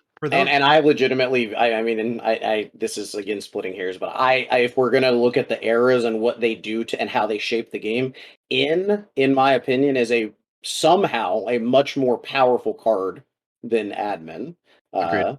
Because I mean, and that's not taking away from Rocket's admin. Extremely powerful and important, played in almost every single deck during its entire time. But in changes the way the game functions with Ultra Ball and things, everything, every decision you make.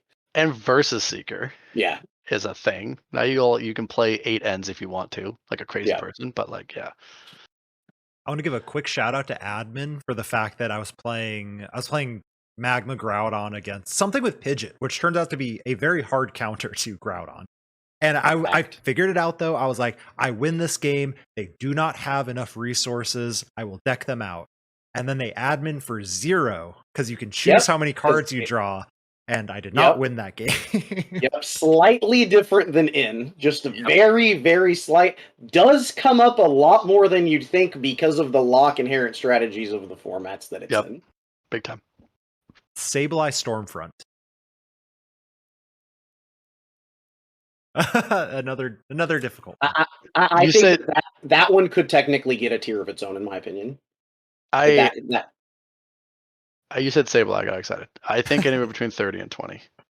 Oh wow. I think it's good. I think it's a very good card. I think it does impact a lot of things, but like it loses me for longevity. I think it only loses you for longevity because it's the only card that forced them to rotate early. Yes.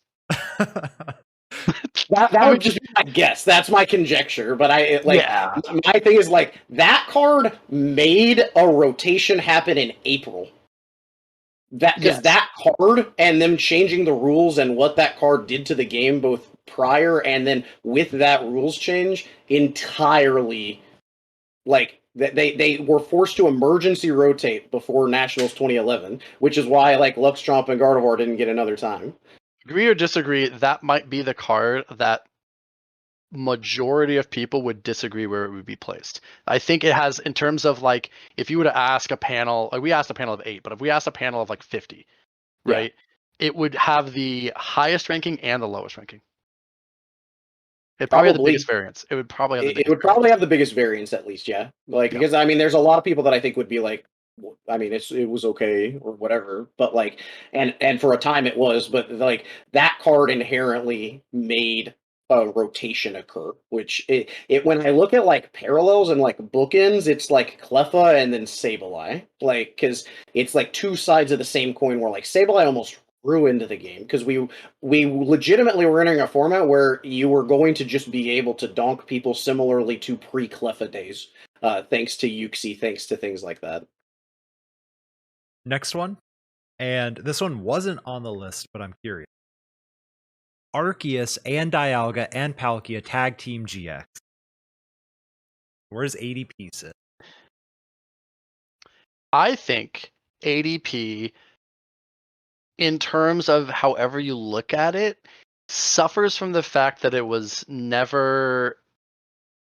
Oh, I hate how I'm going to phrase this. Given the opportunity to be presented at a World Championships, right? I think the people that played during the ADP era obviously are like, hey, this card was toxic. It's rough. It's got one of the most busted just single attacks of all time, and then you put another good attack on top of it. It is a very, very impactful card, very good card, a stupidly designed card. Whoever was making that card decided to just take a day off, I guess. But what if you could take an extra price? Like come on, why didn't someone shoot down that idea? Anyway, I mean, you both were really excited at Lugia earlier, to be fair. yeah, but that's Lugia's on one Pokemon. ADP's on every Pokemon.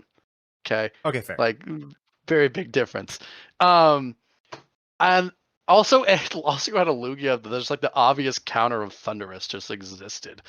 So like, and then Raichu eventually existed. So like, had more natural counters to where as Pokemon was just like, oh yeah, we're just gonna stop printing the weakness to this card. Like fairy they don't exist from now on. It's like, well, okay, like we can't even exploit that. So, I think ADP, if it were in a World Championships and we got to see it more at a World Championships, would probably be higher on a list. If Zacian also like wasn't a thing, it might be lower on a list. But for me, I think ADP, thankfully, in 10 years, will be kind of lost to time. I think you get more and more people that didn't get a play in the ADP era and they weren't worried about it. And then people go back and they build retro 2019 format, retro 2020 format, and they're like, Oh gosh, could I you don't. imagine? They go look for worlds and like worlds data, and they're like, oh, there was no worlds data. ADP, like we'll build it. Okay, cool. It was really good, but like because when you build retro formats, you get 16 decks bank. You don't get the percentage of how much the meta it took over, and so people will be like, all right, ADP was a good deck, awesome, and then they'll just move on. Yeah. So in terms of impact, the last year and a half was rough. But the last year and a half was rough because people were dying en masse across the world. ADP was the least of our worries. Yeah, as far as ADP for me, I would probably put it like top 30 again, like that generic top 30. My thing there is like as much as I dislike ADP as a card, and I think people's inherent reaction is to rate it higher because they dislike it. They're like, I don't like what this did to the game, so it's like too good. But I think that like ADP, if we actually had analyzed things, and I don't know what like single price Pokemon really become playable during that era, just if ADP's gone. Like that aspect of the game, I don't really think that there's anything that we're missing there. Like Blacephalon's still just really good during that time period, but like outside of that, like it doesn't like suddenly make stage 1s and 2s out of nowhere like playable. Like that's not real. And I think that that's a dream that a lot of people have just been chasing in general that we're just now getting a taste of with like the Inteleon engine and VMAXs again. But like they placed their blame on that on ADP, and I don't think that that's ADP's fault. Now, is ADP an egregiously powerful Pokemon card? Sure is. Should be talked about like that moving forward, but it's not, in my opinion, the end all be all, or even in the same discussion as some of these other cards. I think. Would you agree or disagree with the sentence ADP was a mistake? Yes, I would say it was a mistake. Good. Otherwise, we're gonna have to kick you off immediately. I think that sentence right there instantly should vault it higher. Like, yes, I agree with you saying like people hate it, so they want to put it higher. Maybe instead of saying to the people that like you go, oh, I hated ADP, I hated playing against it. It's the fact that it was just a mistake. It was just the same reason that a lot of cards that Cleffa saved us from were a mistake. Yeah. And I'd like to go off of what James said too, because this is like one of the few times I can actually chime in on what happened. ADP. ADP was a problem, 100% agree. But one thing, playing in a lot of ADP banned tournaments, and something if we had Worlds, we would have realized LMZ, Luke Metal Zacian, was the actual killer of a lot of these types of decks, because now you had your 280 HP Zacian. That was an absolute terror. And so, yeah, ADP was a problem. ADP was the reason my Donphan Spiritomb deck couldn't win. But also, I took it to ADP banned tournaments, and I beat everything except Luke Metal Zacian for the exact same reason. Yeah.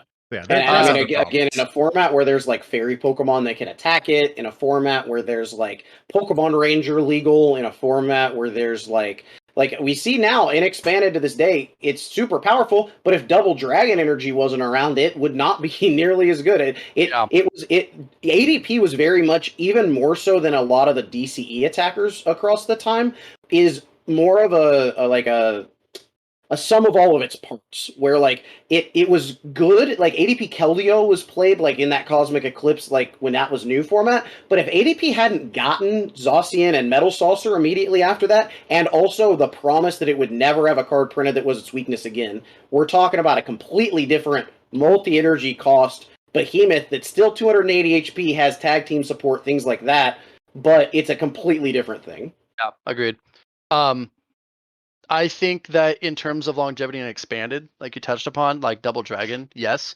I think it does hinge on this whole, and correct me if I'm wrong, I don't think a lot of people are putting Ranger into their decks. I saw a small Japanese expanded tournament that was like 50 people or something, and like no one was playing Ranger. So of course ADP was like top 1 or 2.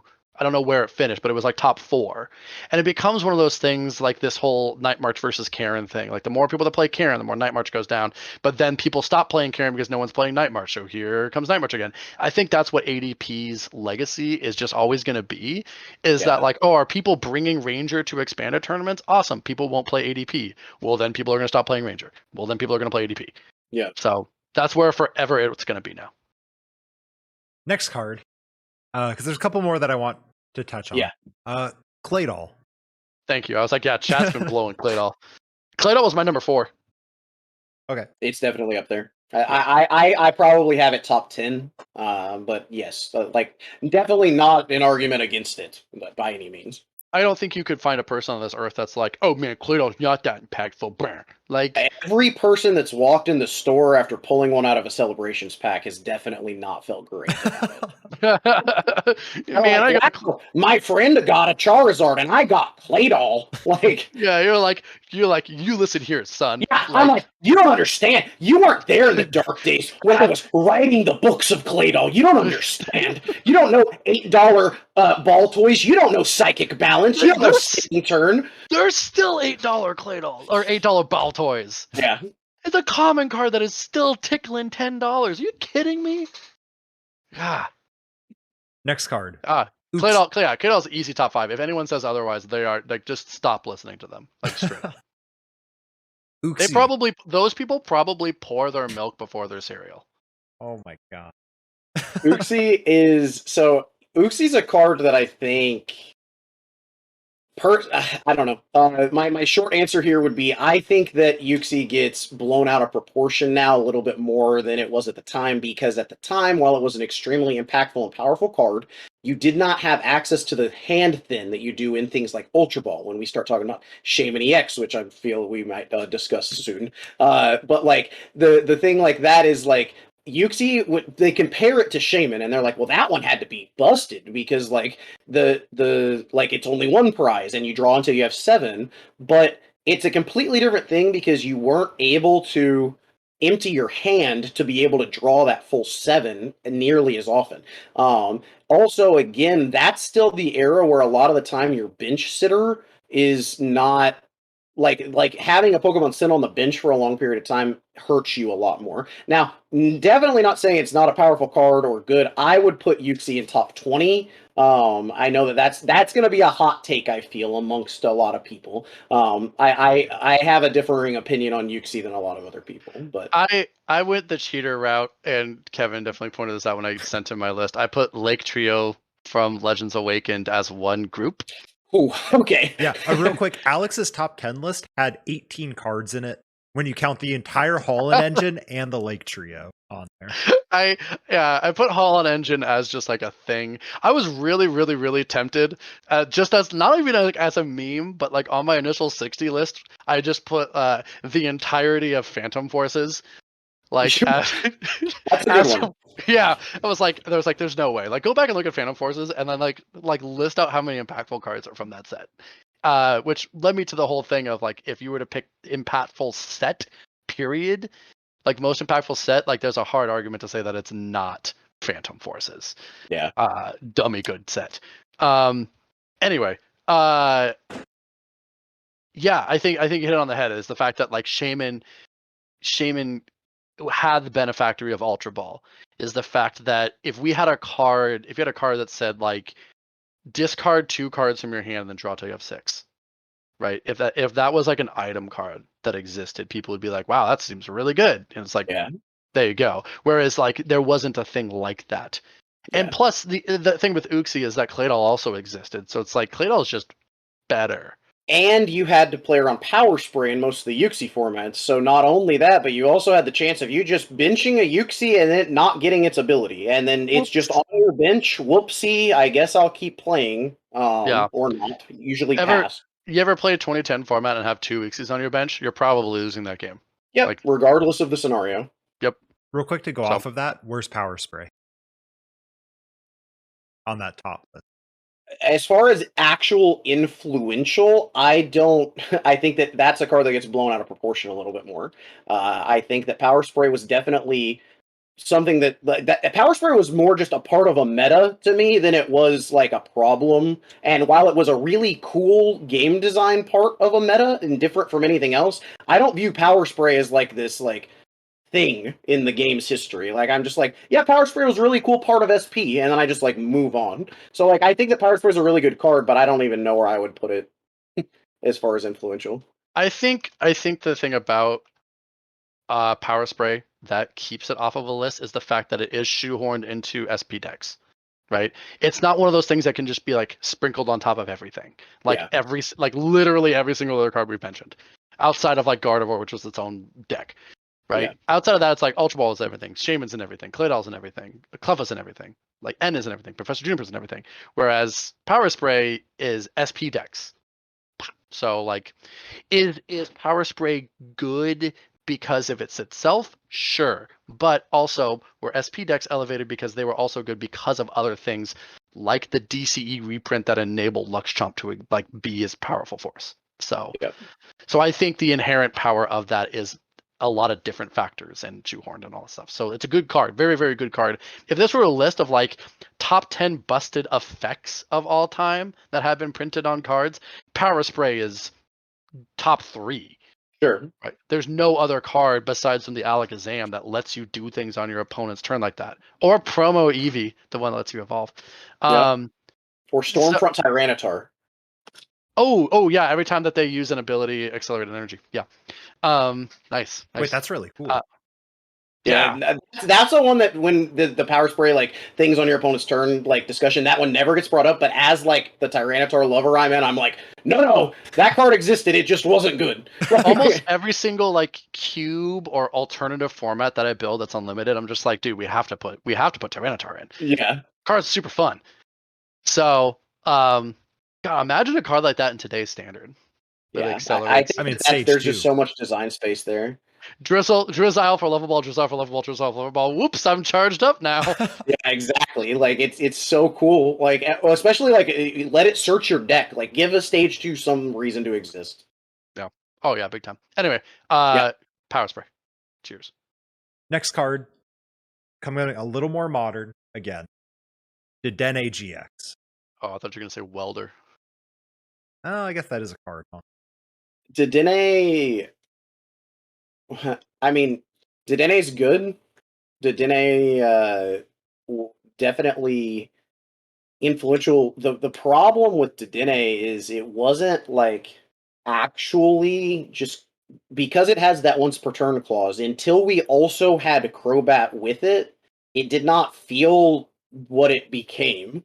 And I feel like that's another one of those things where like that card's really good. Not ever gonna debate that, but I don't consider Dedenne like anywhere on this list. Same. I don't even think I put it in my top 60.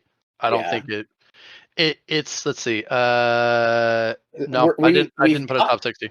We've gotten into the era of these like come into play draw Pokemon where like these Pokemon are not even the ones that do see a lot of play like Dedenne's like existence and like its legacy is going to be being gusted by boss's orders and killed for 3 prizes by ADP. Like that's Dedenne's legacy much more than anything that Dedenne ever did. Like its legacy is being killed for eternity by ADP for an extra prize. That's it.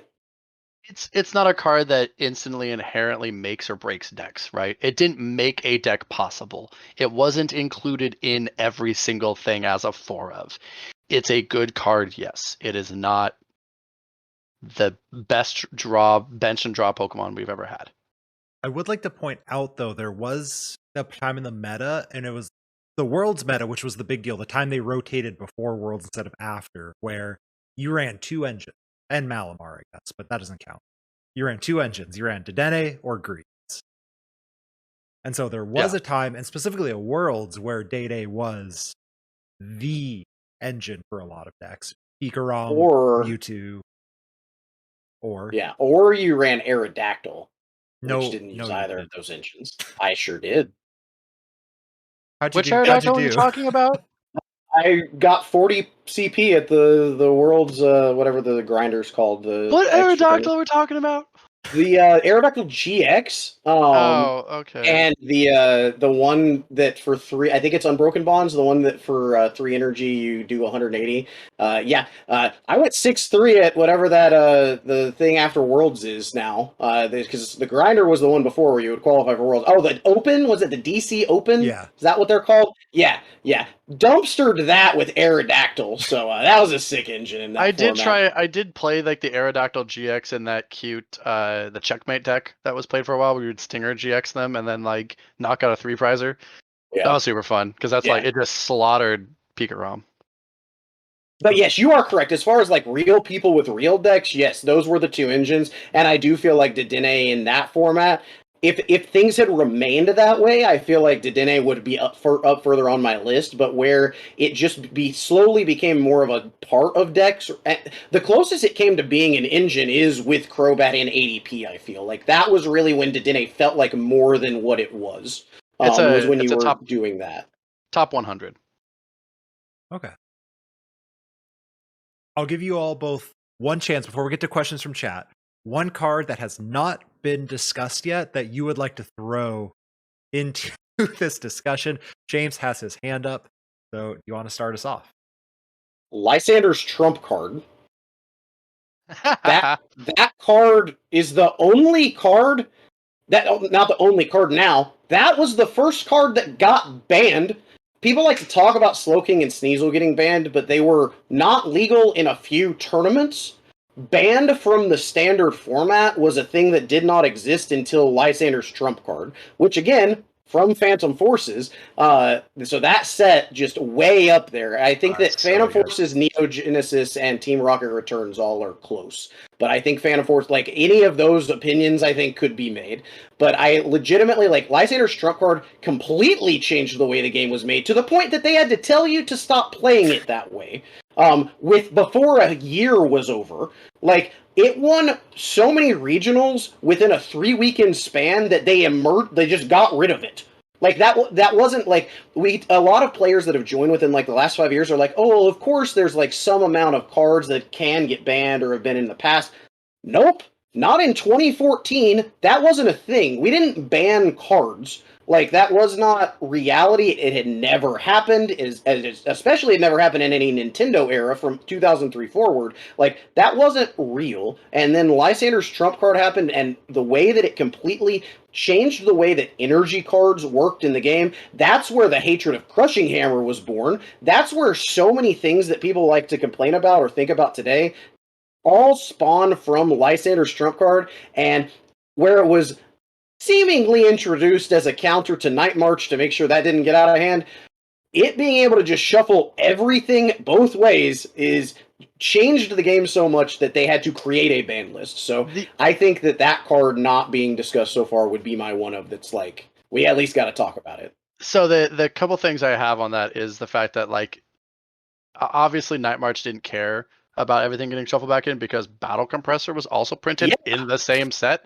Gosh, dummy. And Versus Seeker was in the same set. Who knew? Bob McDougal in chat just shouted out Executor, which, if you're going back to the very short-lived trump card era, was my favorite deck to play in that era. You played 4 Juniper, 4 Random Receiver, 4 Versus Seeker, 1 trump card, and a 3/4 Executor line, which love it. One of my favorite lines in any deck, where like 3/4 was correct because of Propagate. I didn't put Lysander's trump card in my top like 20 because of the longevity thing again. There is never a World Championships where we have that card. That being said, oh my god, right? That being said, when you mentioned the whole like where were you when you saw the DCE imprint, I vividly remember like rolling over, waking up, looking at my phone, and being like, they can ban cards. Like, I remember having this like existential crisis of like, I remember with Forest of Giants plants too, like having this existential crisis of being like, I think like Vancouver was coming up, and I was like, what are we gonna do about Shiftry? Like, I remember like having this existential crisis. Like, it was up there with like, what am I gonna do when like relatives need to borrow money? What are we gonna do when like my kids need to go to college? What are we gonna do about Shiftry? Those were like my big worries. So, but one of them was solved, thank goodness. Yeah, trump card impactful for sure. Because of the longevity front, I can't, in good conscience, put that there, because again, in 20 years when we go and build retro formats, no one's going to be asking, yo, do you have any trump cards? Hopefully. No one wants to go back and be like, yo, you want to play Toad Puff Mirrors? Yeah, I mean, the thing is, like, they're like, I entirely agree. The only reason though is because they won't let us. Like, and that's my thing, where like it's kind of that deep versus wide imprint that we were talking about, where like, man, there's nothing deeper than trump cards like impact. It just didn't last very long because they wouldn't let us play with it. True. And like, thank them. Like, I thank you. Come on, anyone that was involved in the decision of banning Lysander's trump card, I appreciate you. But granted, I was ready to just like mess up people with Executor though, because I took a good matchup into Toad. That was the time where I was playing a lot of Pokemon, but I wasn't competing because it made me angry. So I was playing Magic, which made me angrier. Yeah, but yeah, exactly. No, it was rough. Those were some rough years for James. But trump card, I definitely up there. Oh, and then I don't know if we talked enough about Shaman. I think Shaman for me is top 5. Now it's Shaman again, like Ultra Ball related, like in power level, DCE factors into its power level. Like, there's a lot that made Shaman what it was, but I just really want to take a moment to talk about how drastically different the game has been played, continuing from Roaring Skies release until now, after the printing of Shaman EX. And that like dump and draw mentality really was born there outside of just Juniper, because that's when it was really an extension. That's when it was like, all right, Shaman, then Juniper, I've seen half my deck. And that's when like the entire game just changed. And that's despite like my big thing on my list was like, I can't include Mewtwo because I have DCE. I can't include this because I have DCE. I had Ultra Ball as my number 5. Sure. And so in my mind, I was like, I shouldn't include Shaman, but Shaman still made my top 10. Like, that's how dummy good it was. Is because like yes, Ultra Ball was the big enabler, but it was still busted even though DCE was 2 and Ultra Ball was 5. Shaman still deserves a top 10 spot because of the way the perfect storm of thing to make Shaman what it is now. Yeah. To go back to your question, if cards that we wanted to talk about that weren't mentioned. I have a few.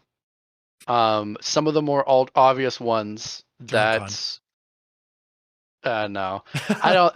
I would love to, it made an impact in my small little life, but in terms of everyone else's life, no.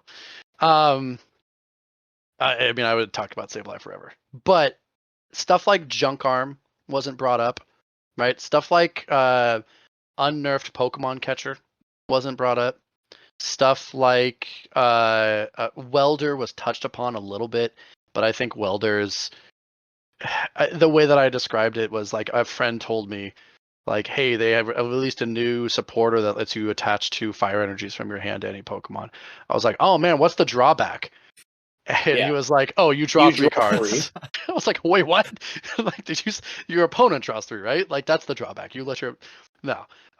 So like Welder obviously had a big impact of like different things, but a card that made my top. Oh, we didn't even talk about Broken Time Space or Battle Compressor. Like, we didn't talk about either of those 2 things. Yeah. Categories, impactful cards with the letter B.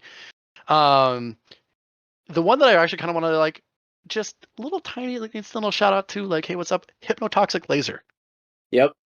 I think Hypnotoxic Laser really shifted some things and made a big basics format even more big basics. Right. Granted, there was a lot of things that came out in Plasma Storm and Plasma Blast and Plasma Freeze that kind of adjusted things to where Hypnotoxic Laser like kind of gets like plays second fiddle to a lot of other things. But if you want to talk about the true actual death of stage 2s, Mewtwo EX like really started pushing that big time. But I think the final nail in the coffin had to be Hypnotoxic Laser. It had to be the final nail of anything stage 2 related. Granted, like Empire still like managed to like power through like all of the Hypnotoxic Laser shenanigans, but yeah, an item that at worst deals 30 extra damage and at best, if they don't retreat, 90 damage in a format where 180 is the max. Like, think about that. If you flip the heads and it comes back, like, they don't have a choice. Yeah, there's a 25% chance that they don't even get to that. It does 90 damage automatically. And until we saw Guzma printed, it also had that big of a footprint still in Legacy up until like 2017. Like, and you still see it in things like with Darkrai GX and stuff now, but like it still was being used as a damage modifier in 2017 after it had rotated multiple years before. And it's not like a supporter or an engine card. That's just like the best way to deal extra damage. And like, imagine, and even still, like we had Keldeo Floatstone, and it was still the menace it was. Like, if I told you, like, and how often do you retreat in Pokemon? Once every other turn? Maybe once a turn these days? Right? Like, these days, it's once every turn, pretty much. Right? If you say on average you retreat once every other turn, right? That means Laser is doing an average of 60 damage a turn, which was 1/3 of the health these days, during that era, right? 180 was the max. So if I told you that in today's format, there is an item card that does 110 damage, just for being an item card, you'd be like, that's busted. Yeah, that's what Hypnotoxic Laser is when you think about it mathematically. Yep. What makes Laser then so much better than Electro Power to the point where we would never talk about Electro Power?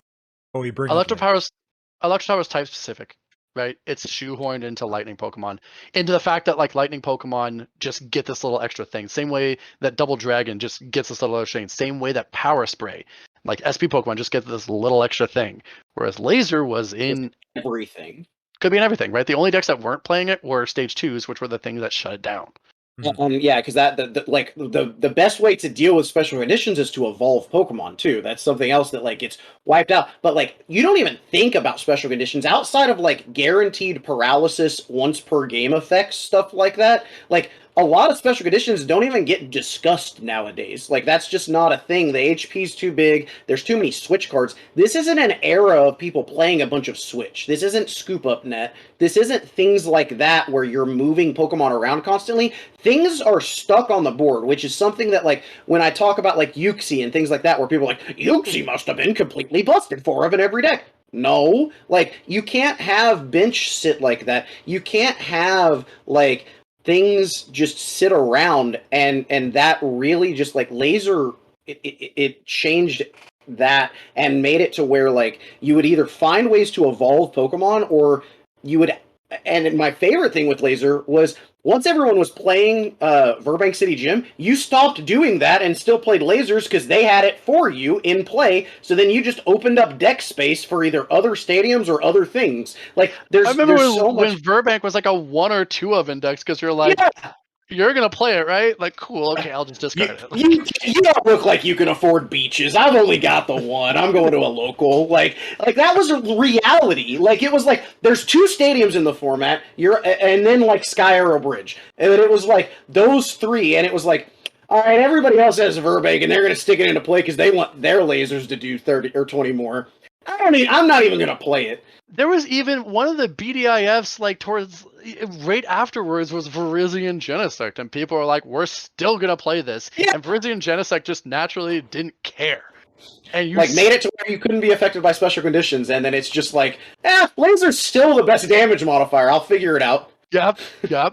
And, like, then Muscle Band comes out, and now all of a sudden, like, on 170 HP Pokemon, you only need to find a way to do 120, because that becomes 170 in the blink of an eye. And, yep. like, 90 was already the magic number. 90 was already 50% of things. When Terrakion NVI came out, 90 was the thing for, like, 2 or 3 years. So if you could do 90, then Muscle Band 110, then Laser up to 140, if they didn't retreat, they died coming back into your turn. Bonk. Yep. Like, yep. Of course, they that's also impactful.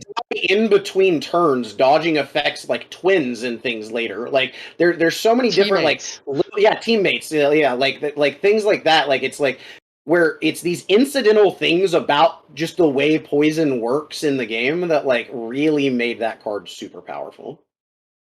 So, Laser, to answer your question, cards that we didn't really touch. I have so many on this list that I don't think we mentioned here and there. I mean, like, pre-nerf Pokemon Catcher, like, yeah, the one, and like the reason that pre-nerf Pokemon Catcher doesn't get to my top 10 is because Junk Arm was my number 6. Like, imagine so, like, stuff like that we didn't touch, but I'm glad we had a little discussion on Laser, because it was one card that, like, tickled my top 10, but I don't think had like enough viability to knock anything else off, especially since, like, I managed to squeak Welder in at 10 for all the new people that are like, well, you're just an older player, you only think about old cards. Like, nah, Welder's definitely yeah. Now, one thing I quickly want to do before we run out of time, and this is going to be quick. I've never gotten a chance to say this to an audience, and I need people to understand. While it is one of my favorite cards, I see it on this list. Hitmonchan was not that good almost immediately in the game's history. Like, base set Hitmonchan, like, that card was great initially, and looking back, we see Haymaker always get brought up as, like, the thing to do. In a base set, then they printed Scyther, which completely brick-walled it to the point that people would play Charmander to do 30 times 2 with a plus power to KO a Scyther. Not Charizard, but Charmander. Like, almost immediately, while Hitmonchan did see some play moving forward in the WotC eras, literally upon the release of Jungle 3 months afterwards, Hitmonchan was not the thing anymore. Like, it would still get played, but as time went on, that was the first piece that drops, and I always see players bring up, they're like, well, base set Hitmonchan was insane because Jab is just good rate, and I'm like, yeah, all that's true. I played so much Hitmonchan for so many years. I also did a lot of losing during those first few years, because I was just like, I don't understand. I'm attaching 3 energy and doing 10 to Scyther. Why am I losing? Question mark. Everyone on Pojo says Hitmonchan's good. I have fighting energy. It's hard. It's hard for me to put I think I explained a little bit to the Mel off stream is that like it's hard for me to include a base set card on this list because I guess all base set cards are busted. But like it's hard to have an immediate impact when like it's the default first thing. Yeah. So like yes, energy removal and super energy removal, super good, super impactful for their longevity. Immediate impact, like in theory, every single card from the original set had immediate impact because it was. Yeah, and I think as far as immediate impact, Scyther's on the list. Infinitely. Scyther changed the game because Scyther deleted Hitmonchan, which was the first pillar of the game. Like, and that was within 3 months. It was still in 1999, and Hitmonchan was already dead. He's been dead for 22 years, and no one cares except for me, who still loves him. But Scyther still exists. But immediate impact, free retreat, resists Hitmonchan, does 30 damage for an energy and a DCE. That's insane. And like, just a little aside, but Scyther hadn't gotten mentioned, and Hitmonchan had made the list, and I was mad about it. So I was looking at if there was competitively viable Hitmonchans and the like ever.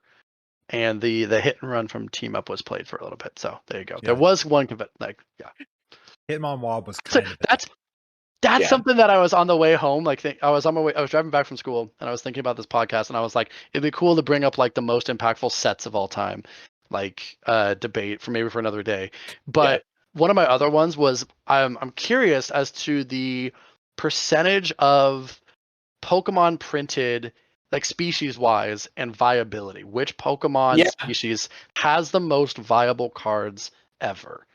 And I think in terms of percentage wise, I think you have to do percentage wise because then if not, there's a lot of base 151 cards that just get the default thing because they've been printed for so long. Yeah. But Zoroark has to be up there. It is. Because and so when in a year from now, when I am standing on a stage in front of a lot of people in London holding up a trophy and my Zoroark deck from Evolving Skies. When you see these two things, this with the world's trophy and that deck, just remember this moment is all. I will remember that moment. Cool. Thank you, Chance. Yep. Yep. That's a good idea for a future discussion. But we have a few questions from Twitch chat. We're not quite done because I read the questions before. Some of them will keep going unless you have to go, either of you. Oh no. Okay. I've done this for 20 years. You just happened to let me turn a camera on tonight. That is the best way I've ever heard that. All right. So some questions from Twitch chat. QWERTY asks, specifically for Alex, who is your favorite viewer in Mello's channel? How much influence and power does he have in your community? QWERTY? QWERTY's a VIP. That's then it's easily QWERTY. It's easily QWERTY's number one. All right. The next question, I'm sure we can talk about for literally ever, but Bob McDougall asks, what is your favorite mechanic ever in the TCG? And why? Supporters. You're going that vague. I mean, the game before Supporters is an entirely different game than Supporters. So if we're just actually like game mechanics, because that was also like a thing, like cards that like searched supporter cards was like a big deal. Like when the Lapras in the E series came out, like that was a thing. Like that changed the game because for a time period you had trainers that would draw. You had like Professor Elm and Copycat Legal at the same time. Like that was just like reality, and so it changed the game entirely. But like as far as like Pokemon mechanics, which I feel like the question was originally intended to be, yes, not all of us have been playing so long that we say attaching one energy per turn is our favorite mechanic. Yeah, I would have to say Level X is my favorite mechanic because it's the only not the only. I really like how it changed the way that you had to build decks and play them.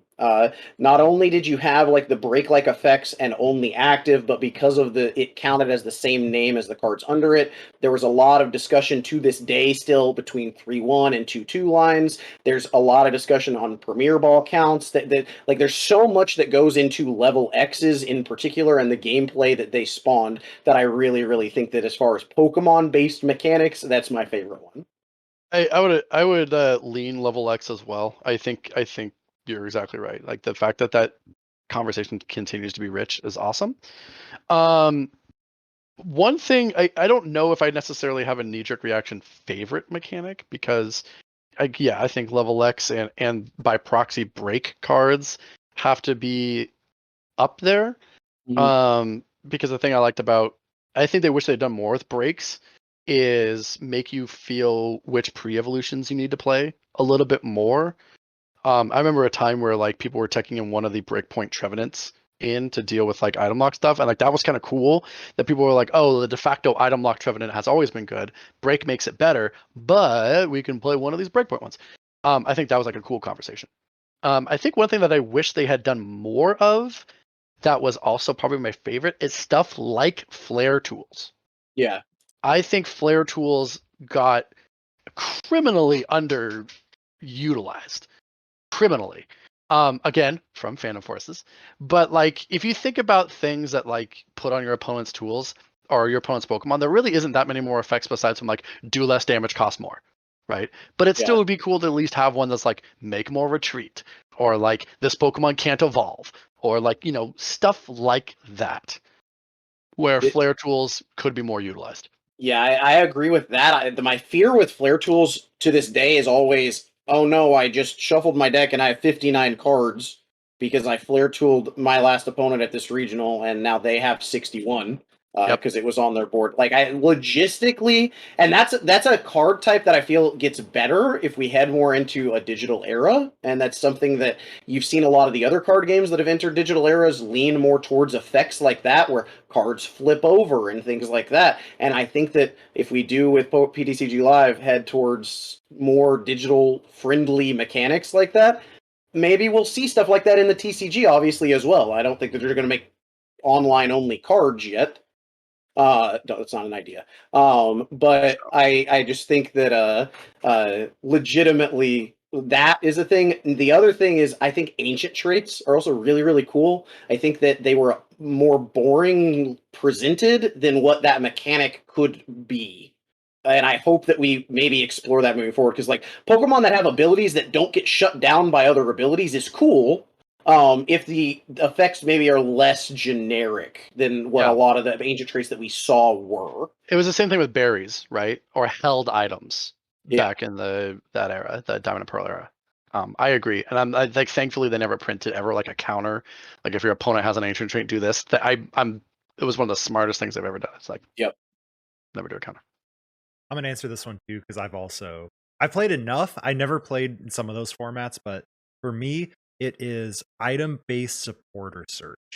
So Holland and Tag Call as well are two of my absolute favorite things. I'd never played in a format where that was either meta or used. It was never meta. Okay, cool. Even like random receiver is a really cool effect that I wish that we had. Now, people might get mad at me here. I really liked Welder personally. I liked the types of decks that, for the most part, it did spawn throughout the time period. I think that a lot of the problem with Welder is the Pokemon that it was allowed to weld onto during that time period, much more so than Welder. But I do think that if we had access to something like random receiver rather than Pokegear, like just when decks are consistent, you can plan against them as well as plan with them. And when you're playing, like when plan A is Pokegear, like that's rough on both sides. Like that's just the way that I feel. Just another shout out to one of my top 10 cards that we brushed over. The random receiver was good and was made better by Junkarn. Yep, agreed. So there's that. Sancho asks, and I don't know about this one. So James, we've never played before. Nope. Alex, have we ever actually played a game of Pokemon against each other? In a real tournament or friendly casual? Either? Have we played in we played Cube in a real tournament? No, because you started when I was like in student teaching, so like we never overlapped. Right? I don't know if have we played a friendly? We've played in the same cube before, but I don't know if we've actually played against each other ever. Actually, kind of now my heart's breaking a little bit. The fact that we've been hanging out every week for the past 8 months and still not played a game of Pokemon Right? together. We've Oh my commentated God. Pokemon. I'm We not gonna- played against each other, like I'm not next gonna to each cry. other. Like, but- I'm seriously like upset about this right now. I think you're right. I think we only played in Cube. we'll have to fix that. I'm like at some upset point. about this now. We do. Oh, here's what we do. Here's what we do for the viewers, for the chat.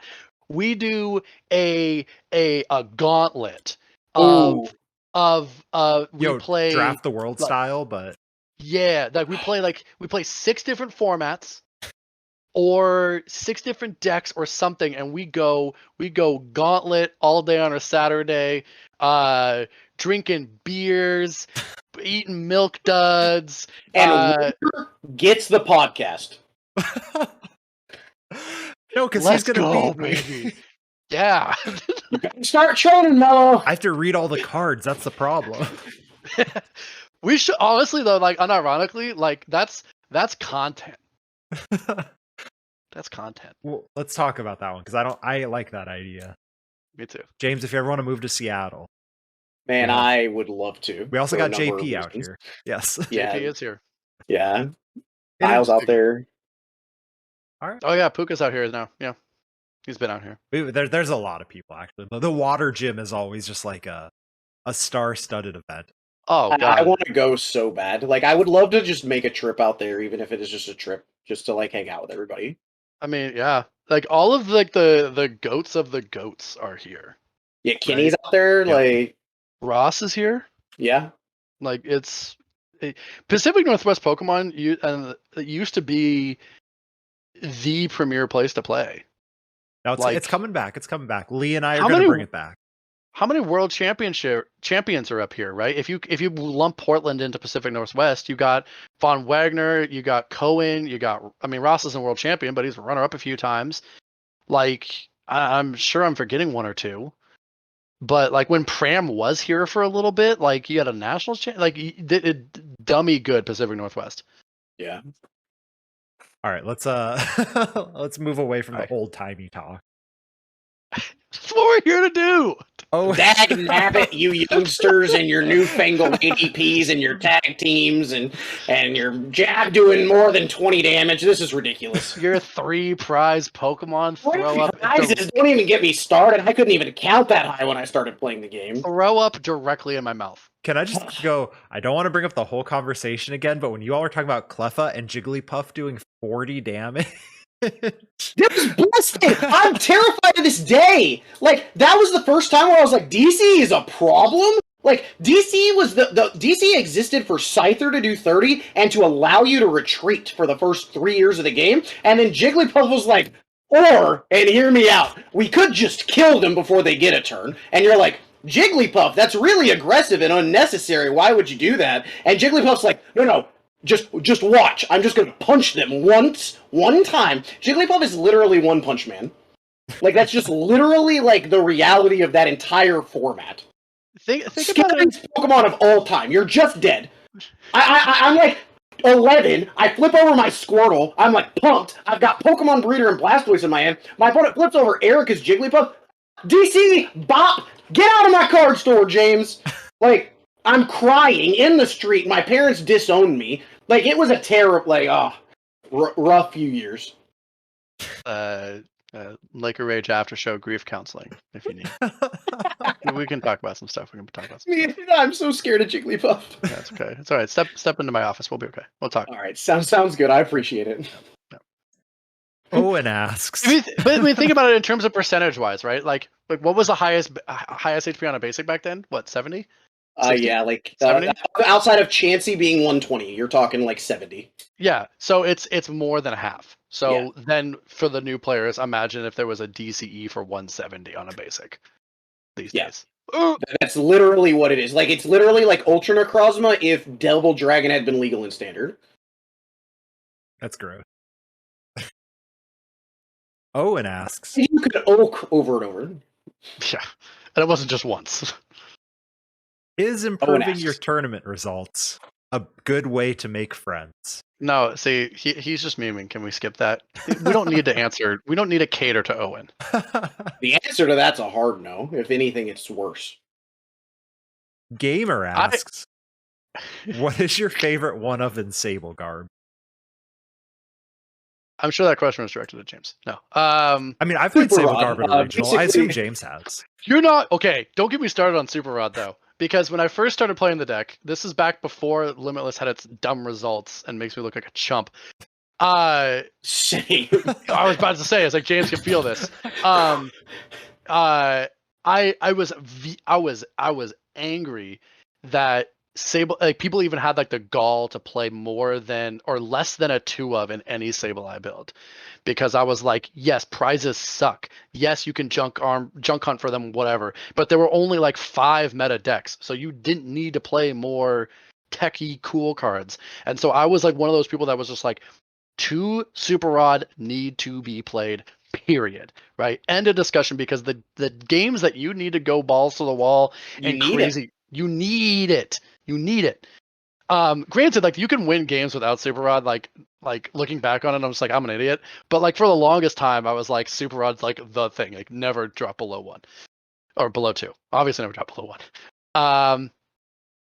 Favorite one of, I really liked the time where Pokemon Center Lady was like the thing to do in Sable Garb. Yeah, if that makes you curious, why would you ever need to heal Sableye if they don't take prizes on you and you really don't generally give a care? It's because Greninja players started dropping muscle bands, and so their max damage output was 80 with ability lock, right? And so if you played Parallel City and put their damage output down to 60 a turn, they physically couldn't knock you out. And so then you were just like, here's a Pokemon Center Lady every turn. Like, I don't need to mill or control or do anything. Yeah, because you'll just mill out eventually. You just can't knock me out. Like, oh, cool, you like gusted up my Garbodor and did 60 to it. Oh no, here's my puzzle of time for Floatstone Pokemon Center Lady retreat. Do it again. Oh, oh no, my life due's prized. Whoa. What happens if you don't take any prizes? Yeah. Which is weird to think of, like, Sableye's like tanking deck. But yeah, Greninja just did not. Ironically enough, I did lose to a Greninja in top 4 of a regional final that I should have won. But that's because I prized 2 of 3 of my puzzles. Because I only played 3 puzzles. Like a smart person. Anyway, but favorite one of Pokemon Center Lady. Final answer. Regis. My Sable Garb is very different than yours. Mine was Dallas, not whenever the last regionals were. But big shout out to Captivating Pokepuff as like a hand knowledge before the hand lock, as well as a wow, opponent, you're really smart, not benching anything. It'd be a shame if you had to bench something I could trap now. That was fun. That was pre-Mawile, so people had no idea, because it'd been years since Pokepuff was an actual card. And it was probably after people stopped playing Target Whistle. Yeah. Oops. Wrong. Oh, here's a good one. DA Askew asks, do you think we'll get a DCE reprint with Twin Energy in the format? We better not. I don't think we will, and I really don't want one. Thank you, though. I'm trying to think of like what decks right now would make busted, because I don't even think about DC stuff anymore. Mew VMAX in the next set would be the undisputed BDIF.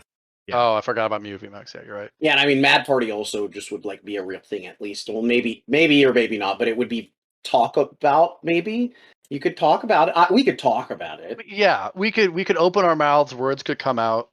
Yeah. I mean, yep. I mean, I don't know if the Mad Party faithful know about this card called Inteleon yet or not, but oh wait, is that new? Yeah, it's a new card coming out. Yeah. God. Man, actually, Inteleon would be cool. You could put like dedicated Inteleon, because you could actually attack with it. Like, actually, we already can. Never mind. I'm a dumbass. Never mind. Move on. Also, there is actually a new Inteleon coming out that, just in case Mad Party wants to come out, it does 20 to 2 Pokemon. It's double Feather Arrow. God, that's exciting. An ability. What a great time to be a Bunnelby fan. What a great time to be a Bunnelby fan in life. Like, yeah, it's disgusting. And thankfully it's a stage 1, not a stage 2. I just can't. Can we play single prizers again? Gosh. No. Not allowed. It's actually been banned. I really, really like Ross's deck. I've been playing it more and more. I just put a YouTube video on it. Check out the YouTube. Although, There you go. honestly, if you are 2.5 hours into this podcast, you've probably found YouTube by now. But I put out a video on the deck, and the deck was so much fun. It's yeah. It's Have you what I seen like this Pokemon this to be. madness that Ross played, James? Which one is it? I might know by what it is. It's more the than the Frostburst. Hoopa Galarian Moltres baby. I had seen that. I have not delved into it enough to speak on it. So he played it at the first time he played it, he went 5-3, and he lost 2 of his 3 losses were to Dragapult, and so then JP threw in a Galarian Moltres V, and all of a sudden now that shores up the Dragapult matchup. And the only things you realistically lose to, like, it takes a hard L to Jolteon, and it kind of takes a big L to Rapid Strike, Urshi. But like outside of that, dummy fun deck, single prize deck, super creative, super fun. Really, really recommend checking it out. Yeah, I'm definitely gonna have to play with it some. I had seen it and it had been on my list of things to deal with, but every time that I sit down to play PTCGO now, I can't stop playing Expanded just because we're not gonna be able to after the Switch. So I just like keep doing that. Smart. Slapjacks asks, if you had to smell like one fruit for the rest of your life, which one would it be? Corn. That's a vegetable. Darn it, I lose. There's a lot of questions after that answer. But ignoring the fact that it's a vegetable, why corn? Cooked corn? Raw corn? Buttered corn? I don't know. I think it would just be funny. Yeah, like I don't know if it's basically like that's what I would actually want to smell like, but I always say get corned to people, like when you're like get pranked or like I got ya. And I think it'd be funny if I said get corned and I also just smelled like corn. Would that make the doorway to your house a cornhole then? I'm down now. I'm gonna do this. I'm gonna fill my bathtub with buttered corn and just dive in, if you will. Cool. Yeah. Alex, what about you? I don't want to answer the question, man. I don't know. A kiwi. Next question. I think a lemon. I feel like lemon. A no explanation kiwi, mind you. What's a kiwi smell like? I know they're furry and I know they taste fine, but did you just call me a furry? no, you are fairly furry. For those who are listening, Alex has a very nice beard. Can we move on, please? And now that he's been outed, last question from chat. The Gyroscope Evie asks, what is your favorite breakfast cereal? Peanut butter Captain Crunch. Ooh, mine's close to that. It's Reese's Poofs. I mean, I'm down for some Reese's Poofs. That's mine. Peanut butter Captain Crunch all day, every day. Normal Captain Crunch definitely as well. But like, if we're just like going in, it is peanut butter Captain Crunch full steam ahead. Most underrated cereal by far is Honey Nut Cheerios. I can get behind that. Give a quick shout out to Fruity Underrated. Pebbles. A student of mine gave me a bite of his protein bar today, and it tasted like Fruity Pebbles, and I was like, wait, these are delicious. I forgot they existed. Childhood. Yeah. Yeah. Anyway. All right. Alex, if the people want more of your takes, where can they find more from you? I kind of stream, not really. Last year, my students during the pandemic wanted to like hang out more because they were virtual, and so they were like, do you stream? And I said no, but I could. So I try to stream for them, but half of them don't watch or don't care anymore. So now I just like James said earlier, where it's like I would be doing the same thing just in front of a camera. It's literally what I do when I stream. I'm just like, I'm gonna play some games, but this time I'm gonna click one extra button. So I do that. I try to, and I'll plug it, and like if no one watches, fine. If people want to see, cool. It's not something that I'm really like pouring my heart and soul into. But also, they can see me Friday nights, usually here on this channel, hanging out with Mello. I took a hiatus from the Pokemon TCG to like finish up my degree, do student teaching, and start teaching now. But now that things are hopefully getting back to the swing of things, I'll start hitting events more often and saying hi to people. So, and shout out to our co-sponsor Tabletop Village as well. Yeah, Yeah, so short answer is tune in to Mellow Magikarp Fridays. Give me a follow and don't expect anything in return. James, where can the people find you if they want more? I am on Twitter at Wames Games. I typically am talking about in and only in. It's basically an in fan account at this point. Outside of that, I do post most of the thoughts that I have about the Pokemon trading card game on there, as well as I haven't been able to the last 3 weeks because we've been changing some things around at the store. But I will be getting back soon within the next week or so to making content on the Card Trooper Games YouTube channel and streaming at twitch.tv/Card Trooper Games. So yeah, and Card Trooper Games also on Twitter at Card Trooper Games. But yeah, I'll definitely be making some more content. I've got some YouTube videos and stuff planned. It's just we've been doing some things at the store. Everything's been wild these last couple weeks, but I'm very, very excited for these next few weeks. Oh, sorry. I just tuned in. I just went to go follow, and I was watching half your video, and I see that you were playing Pikarom on stream. And I don't know if you knew this, but a lot of people here don't like Pikarom. So yeah, I've heard that Pikarom's really not big on the Mellow Magikarp channel. I Never once. Yeah, the last time I did stream some expanded. I was trying to put a Pikachu V Union into place. So if you do want to see footage while it's still available for like I think it's 3 hours of me streaming and never once getting a Pikachu V Union into play at any game, and in fact, it only made my draws worse. I basically played Pikarom with a 4-card handicap for 2.5 straight hours and got increasingly more and more angry as time went on. So it was a great time, but Pikachu V Union, not a great time. I'm gonna watch that. I'm gonna go back and watch this after. It was a pretty good time.